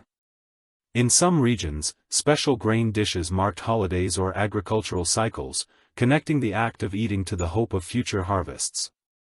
Even in the coldest months, the simple bowl in your hands was part of a story stretching from field to feast. You set down your spoon stomach, warm limbs, heavy with the steady comfort of grain. The snow still falls outside, the wind moans against the shutters, but inside the castle breathes easier. For all the saffron custards and roasted swans, it is porridge, plain, steady, enduring, that has carried everyone this far. As the fire dies down and the hall drifts toward sleep, you understand its quiet power. Feasts make memories, scraps sustain the desperate, but porridge builds the bridge to spring in every sticky, spoonful lies. The castle's most essential secret: survival can be bland, but it is survival all the same. The hall lies dim now, most bellies quiet, but the castle itself never truly sleeps. Beyond the chambers of nobles and the palates of servants, another space hums softly with its own rhythm. You follow the faint warmth of firelight and find yourself in the bakehouse. Here, among ovens as tall as a man and stacks of flour sacks, the heart of daily life beats steadily. Bread was not simply food. In winter it was the very foundation of survival, baked day after day until spring finally returned. One certainty from medieval records is that bread dominated the medieval diet. For many, it provided more than half of their calories, sometimes more in winter, especially when fresh produce vanished and meat supplies dwindled. Bread filled the gap. Loaves varied in size, color and quality depending on rank, but every stomach in the castle, noble or servant, relied on the daily work of the bakehouse. You step inside and feel the heat rush against your face. Great clay ovens glow with embers, the air thick with flour dust. Bakers move constantly, their arms dusted white, their hands kneading rhythmically. The smell of rising dough fills the room, warm, yeasty, alive, in contrast to the frozen silence outside. It is a smell that promises continuity day after day. The bread itself tells stories of hierarchy. At the high table, nobles ate matches bread, pale and fine, made from the whitest wheat flour. Sifted again and again, its texture was soft, its crust golden, its taste mild. Further down the hall, servants chewed maslin loaves, darker and heavier, made from mixtures of barley, rye and oats. These loaves were coarse, sour, sometimes hard enough to chip a tooth. Yet they lasted, and in winter lasting mattered more than luxury. A curious practice still noted in some accounts is the use of bread trenches, thick slices of stale bread used as plates at the end of the meal. Trenches soaked with meat, juices and sauces were either eaten by servants, handed to beggars at the gate or fed to dogs. Imagine eating not just your dinner but your dish as well. Hunger ensuring that nothing went to waste. But scholars debate how much variety existed in these breads during harsh winters. Were Manet loaves baked daily, even in January, or were they saved for festivals, while most ate only coarse rye? Some argue that wealthier castles maintained steady supplies of white flour, while others believe even nobles had to compromise in lean years. Archaeological studies of charred bread fragments reveal a mix of grains, suggesting reality was far less glamorous than the cookbooks imply. The bakehouse itself is a place of relentless labor. Bakers rise long before dawn mixing flour, water, salt and sometimes a sour starter. Their arms ache from kneading, their brows drip sweat, despite the frost outside.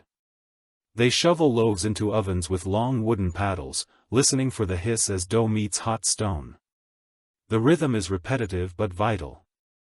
Without it, the castle starves.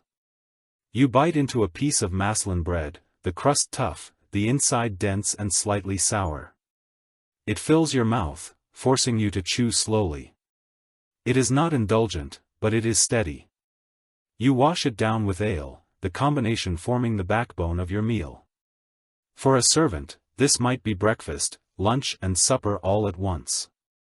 At the high table, the experience is different. Nobles tear into soft white loaves, spreading butter or honey, dipping pieces into spiced sauces. Their bread is delicate, meant to please the palate as much as the stomach. The contrast between these loaves is as sharp as the difference between silver goblets and wooden cups. What might surprise you is how bread also carried symbolic weight. In Christian tradition, bread was tied to the body of Christ, and its presence at every meal held spiritual meaning. To break bread was not only to eat but to reaffirm faith and community. Even the humblest main loaf carried this sacred echo. A quirky tidbit from some accounts, bread could also serve as medicine. Physicians recommended toasted bread soaked in wine for stomach ailments, or crushed crusts as ficuses for wounds. Even in sickness, bread remained central, bridging the line between food and cure. The debate continues. Was bread truly abundant enough to satisfy all in the castle, or did shortages mean that servants often went hungry even when ovens blazed? Grain stores were vulnerable to pests, damp and theft. Some years the loaves may have been plentiful, while in others rations shrank alarmingly. Surviving inventories hint at both realities, reminding us that bread could be either comfort or cruelty, depending on fortune. The bakehouse tonight glows warmly, the walls humming with heat. Bakers laugh as they pull loaves from ovens, children sneak crusts, dogs beg at the doorway. For a moment life feels generous. Yet the steward stands nearby counting loaves, measuring carefully against the number of mouths to feed. Every miscalculation here could tip the castle closer to hunger. You chew another bite of bread, the crust scratching your mouth, the crumb dense but filling. It doesn't thrill like honey or dazzle like saffron custard, but it steadies you in the rhythm of winter. Bread is the drum beat at beneath every other flavor. As you step back into the hall, the loaves are distributed, nobles smile, servants chew silently, children cradle pieces as if they were toys. The snow still presses against the shutters, the wind rattles the gates, but inside bread binds the castle together. It is not spectacle. It is not luxury, it is life itself, baked fresh against the cold. The bakehouse embers glow faintly in your memory as you step outside into the bitter night, the snow crunches beneath your boots, and you follow the shadowy figures carrying sacks of grain from one building to another. Beyond the kitchens, past the stories and bakehouse, lies another crucial piece of the castle survival puzzle, the brewhouse and dairy sheds, where preservation and ingenuity were as vital as any sword or shield. Tonight, you're reminded that food was never just eaten. It was guarded, rationed and transformed with constant calculation. One well-documented reality is that preservation techniques were the backbone of winter diets. Without them, meat rotted, grain spoiled and hunger crept in long before spring. Salted barrels, smoke chambers, pickling vats and cool undercrofts all worked together like gears in a clock. The steward's job was not only to know how much food remained, but also how to keep it edible across endless months of frost. You duck into the smokehouse first. The air is dense, pungent, almost choking. Ropes of sausages hang from beams, slabs of bacon glisten with grease hardened by cold, and fish dangle like pale ribbons. The smoke curls around you, sinking into your hair, your skin, even your tongue. It is not pleasant, but it is life-saving. Each strip of pork or herring here has been suspended between survival and decay by nothing more than salt, smoke and vigilance. A curious little twist noted in some household records: smoked meats were sometimes brushed with honey or vinegar before hanging, both to flavor and to deter pests. You imagine a servant painting sticky honey onto a slab of pork, not for sweetness alone, but to ward off the flies that even winter could not fully. Silence. But specialists still argue about the scale of such preservation. Did Castle truly manage to store enough to feed hundreds for months, or were shortages inevitable? Some evidence suggests that salt imports were costly, limiting how much meat could be cured. Others point to vast cellars filled with barrels, enough to suggest careful planning and abundance. The truth, as often likely, lies between extremes: plenty in good years, desperation in bad. From the smokehouse you step into the pickling room.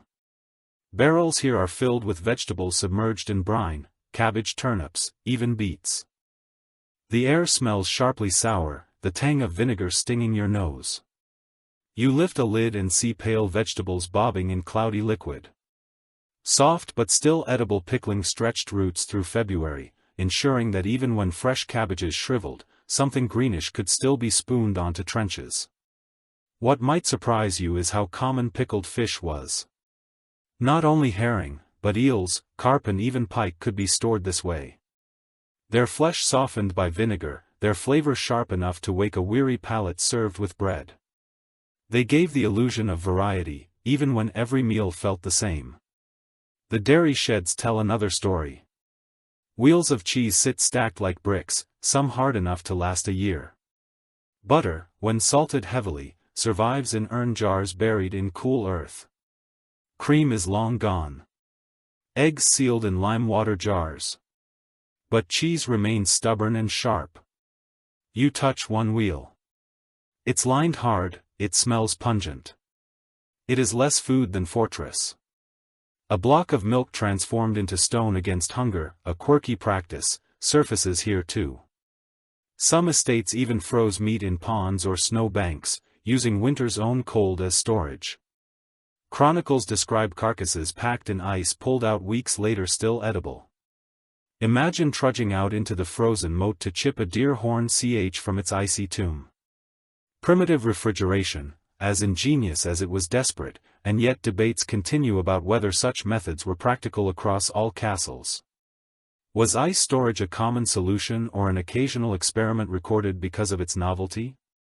Some historians believe it was rare, while others argue it was a clever use of climate in northern regions.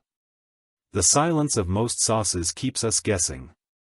You taste a slice of pickled cabbage offered by a servant. It crunches softly, sour and salty, the brine flooding your mouth. It is not delicious, but it shocks your senses awake. After weeks of heavy meat, the acidity feels refreshing, almost cleansing down the hull.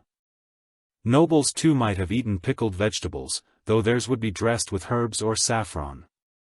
Even preservation, it seems, was shaped by class.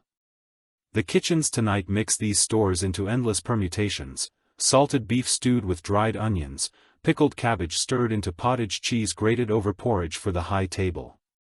Smoked fish garnished with raisins, pickled pears sweetened with honey. For the servants, the same ingredients appear stripped down bare, still edible but stripped of finery. Preservation provides continuity but never equality. You glance at the steward's tallies, his quill scratching under candlelight, every pound of salt measured, every wheel of cheese accounted for, every barrel of pickled fish marked. He is a less chef than mathematician, balancing survival against appetite, faith against hunger. His calculations are as important as any knight's blade. The sensory world of these storerooms clings to you now. Smoke in your hair, vinegar on your tongue, the musty tang of cheese in your nose. None of it feels festive. All of it feels essential in a winter that seems endless. These smells are the background music of endurance. Dogs wander the corridors, noses twitching at smoke and brine. Children beg scraps of cheese, their faces puckering at the sourness. Nobles wrinkle their noses at vinegar but still eat it, knowing survival is built not on delight but on stubbornness. And as you chew a final piece of smoked pork, the salt burning your lips, you realize something important: the castle doesn't survive winter through feasts or fresh kills alone. It survives because of these quiet stories, these barrels of brine, these smoky rafters. Preservation is the true feast. Long, slow and steady. The snow may bury the world outside, but inside the castle lives because someone salted, smoked and stored with enough care. And in that act of foresight you taste the real heart of medieval endurance. The sour tang of pickled cabbage still lingers on your tongue as you climb the winding stair toward the solar. Tonight, the great hall is quieter than usual. The nobles have withdrawn to smaller chambers, leaving behind only the faint glow of the hearth and the scraps of supper. It is in these more private spaces that another part of winter dining emerges: ritual and etiquette. Food inside a castle was never only about filling bellies. It was also a performance of rank, piety and power. A fact that leaps clearly from medieval etiquette manuals is that meals followed strict codes of behavior. Nobles ate in a carefully orchestrated order, seated according to hierarchy, served in sequence, and expected to perform gestures of grace and moderation. Even in winter, when food was scarce and repetitive, the ritual of how it was eaten mattered as much as what was on the plate.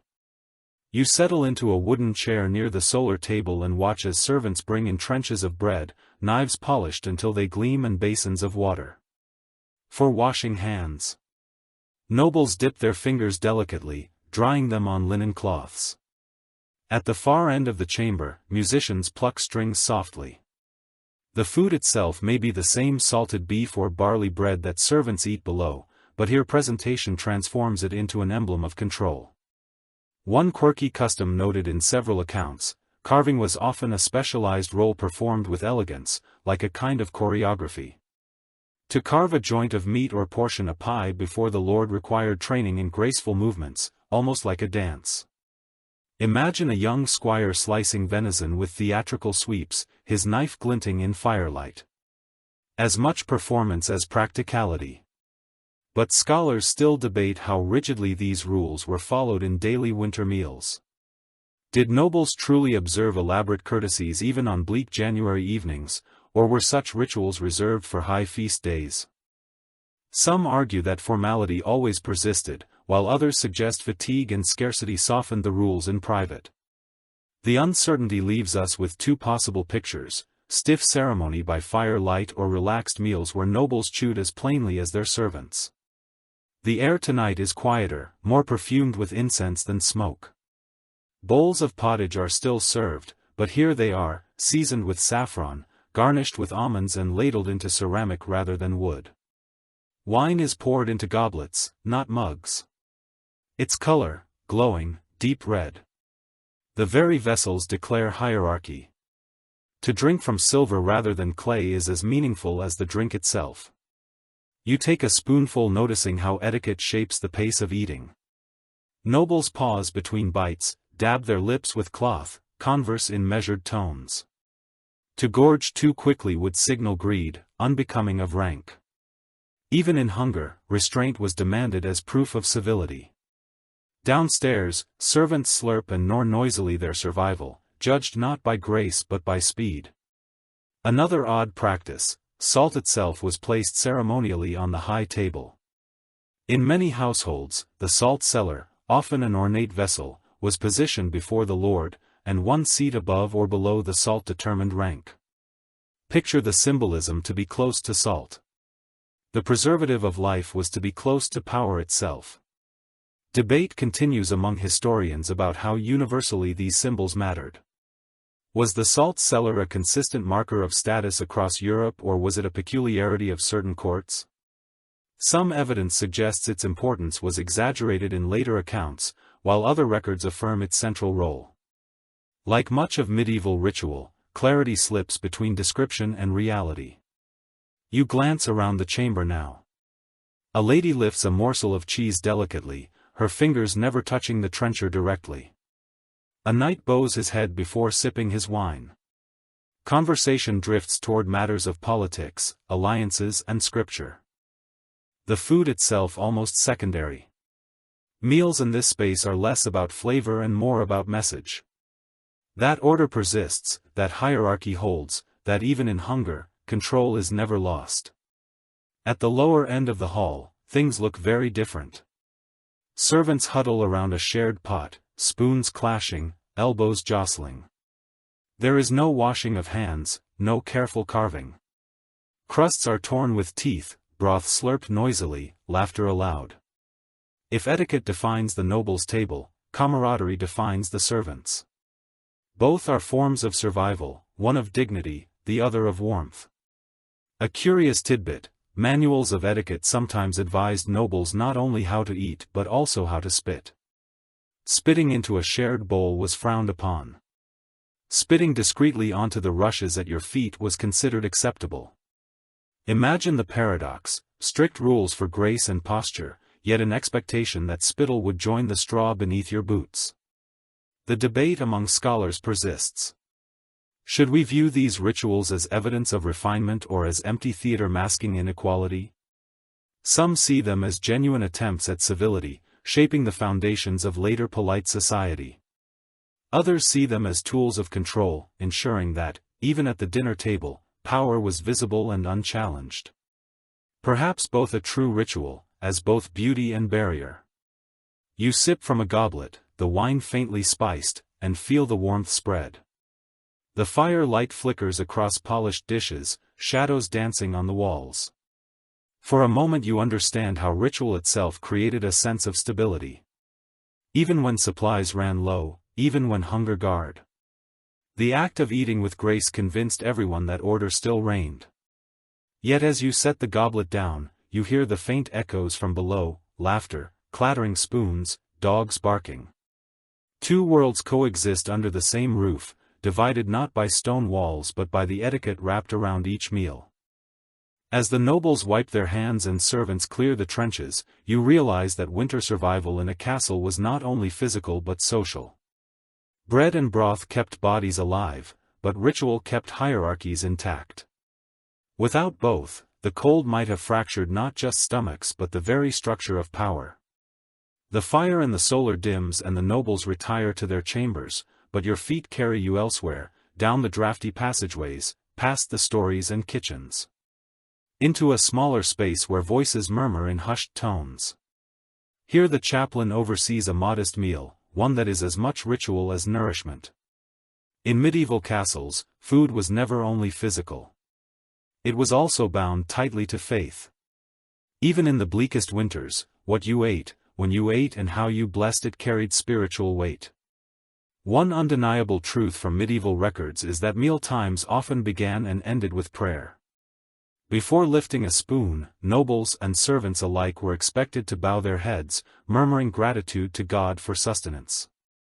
In winter, when scarcity sharpened every bite, such prayers held an edge of desperation as well as thanksgiving.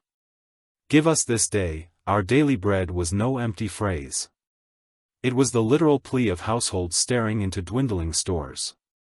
You sit quietly now as the chaplain blesses a pot of pottage. The food is plain barley, thickened with onions, flavored faintly with herbs dried from summer. Yet as he raises his hand and chants the words, the steaming bowl becomes more than mush. It is sanctified, a reminder that eating is both survival and sacrament. When you lift the spoon to your lips, you feel not just warmth but also a sense of reassurance. However small, a quirky detail emerges in some sources. The placement of food itself could carry symbolic meaning. Fish was tied to fasting and humility, bread to Christ's body, wine to his blood. Even the simplest Lent meal of cabbage soup could be reframed as holy endurance. To chew through sour cabbage in February was not just necessity. It was a small echo of sacrifice, aligning daily hunger with spiritual duty. Yet historians still debate how genuinely religious these meals were. Did nobles and servants truly contemplate theology with every bite, or were the prayers and symbols little more than habit, quickly forgotten once the first spoonful passed their lips? Some argue that faith saturated every aspect of life, while others see these rituals as perfecter more social expectation than spiritual fervor. The silence of ordinary voices leaves us guessing. You glance around the small chamber. A loaf of dark bread rests on the table, its crust cracked, its interior dense. The chaplain slices it with deliberate care, distributing pieces evenly. For him, bread is not only nourishment but symbol and the act of sharing echoes. The sacred servants chew slowly, their eyes lowered, their hunger briefly reframed as devotion. What might surprise you is that religious calendars dictated much of what was eaten in winter. Feast days allowed indulgence meat, pies, even spiced wine, while fast days pulled diets back to roots, fish and pottage. The rhythm of scarcity and abundance was shaped as much by liturgy as by supply. Imagine planning your winter meals not only around what you had, but also around what you were allowed to eat according to the church's clock. Another odd practice described in some chronicles: almsgiving of food after religious services. On certain holy days, surplus bread or pottage was distributed to the poor at the castle gates. Sometimes this was genuine charity, other times it was theater, reinforcing the Lord's image as pious provider. You picture villagers shivering in the snow, clutching scraps of bread given in God's name, both grateful and painfully aware of the imbalance. The debate continues among scholars. Should these gestures be seen as sincere acts of devotion or as instruments of power? Was almsgiving heartfelt or simply a way to display piety publicly? Both interpretations persist, shaping our view of castles as either sanctuaries of faith or stages of authority. Back in the chamber, the chaplain sips weak ale and speaks softly of penance. His words drift over the table, mixing with the smell of warm bread and steaming broth. Children fidget, servants nod, nobles murmur politely. For a moment hunger feels less sharp, as though rebranded into virtue. To endure cabbage without butter becomes not just deprivation but discipline. The sensory world here is quieter than the hall. No dogs bark, no laughter erupts, only the crackle of the fire, the scrape of spoons, the low hum of prayer. Even the food tastes different because context reshapes flavor. The same barley that felt dull yesterday now feels holy, transformed by blessing. Hunger, it seems, is as much about meaning as about taste. You finish your bowl and feel warmth seep into your chest. It is not fullness but calm. The chaplain's words, the steady rhythm of prayer and the humble food all conspire to make the winter feel less cruel. Faith does not fill stomachs, but it steadies hearts, and in a castle where despair could be as deadly as cold, that steadiness was its own kind of nourishment. As you leave the chamber, the snow presses harder against the shutters, the wind moans louder and the torches flicker in the draught. Yet inside you carry a strange comfort, born not from meat or honey but from ritual food in a medieval castle, fed both body and soul, and in winter, when the body weakened, perhaps the soul needed feeding most of all. The chapel's prayers fade, the hall falls silent and the castle seems to sink into the deepest stretch of winter. By now the salted pork has grown tougher, the pottage thinner, the bread darker. Supplies are carefully measured, the steward's records growing more anxious by the day. It is here in late February and early March that households enter the harshest season of all, what some called the famine months. It is a fact preserved in many estate accounts that by the end of winter provisions were stretched thin barrels once filled with salted fish now revealed briny sludge at the bottom. Cheese wheels had been pared down to their rind. Even the grain sacks grew lighter, their contents carefully doled out to make loaves last. The castle still ate, but the abundance of December felt like a fading dream. You watched the steward unlock the storehouse. His face pale in the lamplight.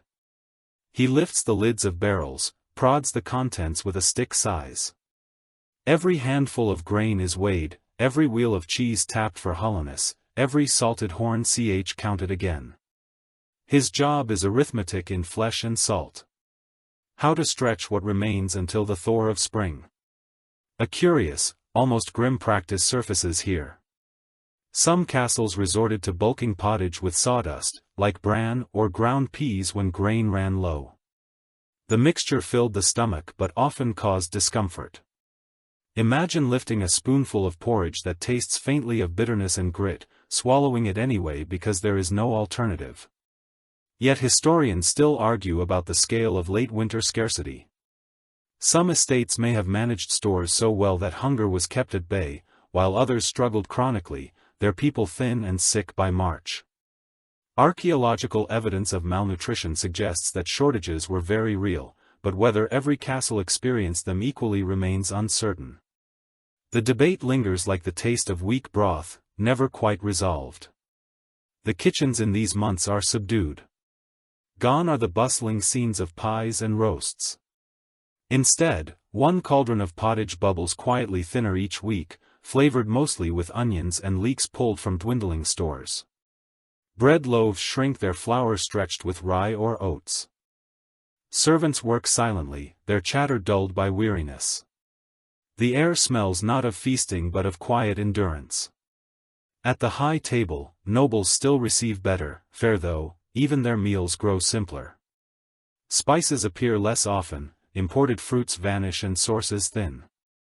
A roasted fish might still be dressed with herbs, but the portions are smaller, the variety less dazzling for servants. At the lower tables, bowls are filled with watery pottage and scraps of bread, barely enough to quiet hunger. Children's faces look thinner, their cheeks hollowing. What might surprise you is how creative people became in these months. Cabbages that had begun to rot were peeled back to the still edible core. Pickled vegetables, sour and limp, were stirred into stews. Dried peas, tough and bland, were boiled into mushy pastes. Even bones already boiled once were reused to add flavor to the next pot. Waste was unthinkable, another odd custom noted in some chronicles. When supplies grew dangerously low, some households observed ritual fasts, blending necessity with piety. By declaring abstinence holy, they softened the shame of hunger. Imagine kneeling in the chapel, stomach growling, convincing yourself that skipping dinner is not deprivation but devotion. In such moments, faith became a strategy of survival. The debate among scholars persists here too. Were famine months an inevitable feature of every winter, or only in years of poor harvests? Some argue that castles with wealth and trade connections always avoided true scarcity. Others point to recurring evidence of late winter hunger, suggesting that even the rich could not entirely escape the rhythm of dwindling stores. The truth, as ever, seems to shift between resilience and fragility. You take a spoonful of the late winter pottage. It is thin, almost watery, flavored mostly by onion. A chunk of bread, coarse and sour, floats in the bowl. It fills your stomach, but only barely. You chew slowly, savoring each bite, not for pleasure but for its promise of keeping you alive one more day.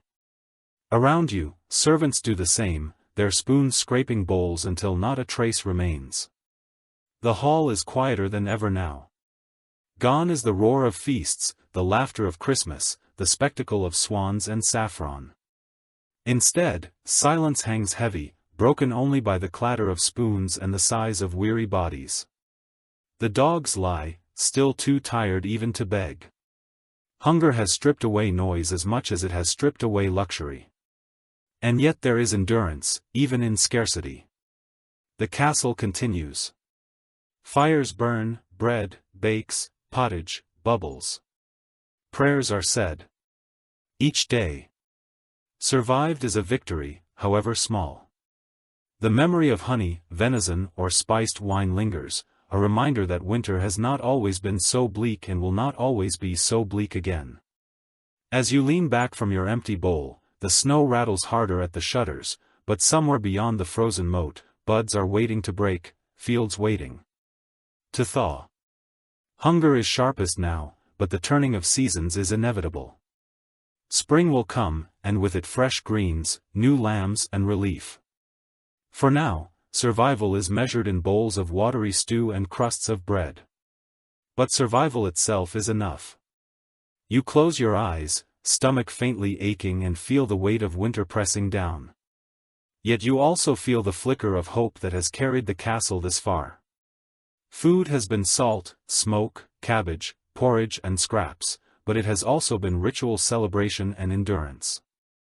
And in that endurance lies the quiet triumph of every medieval winter.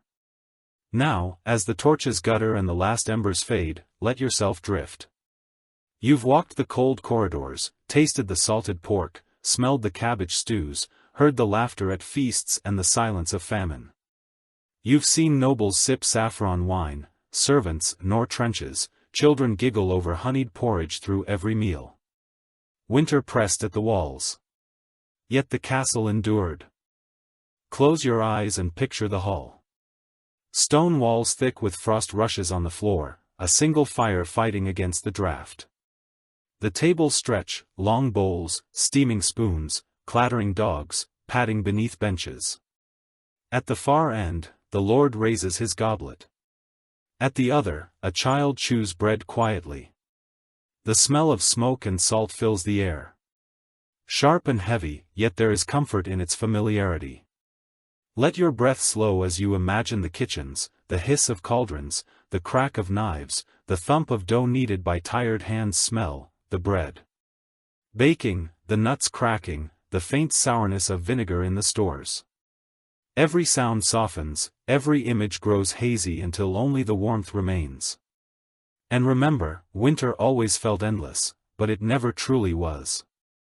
Each bowl of pottage, each crust of bread, each scrap of meat carried the castle one day closer to spring.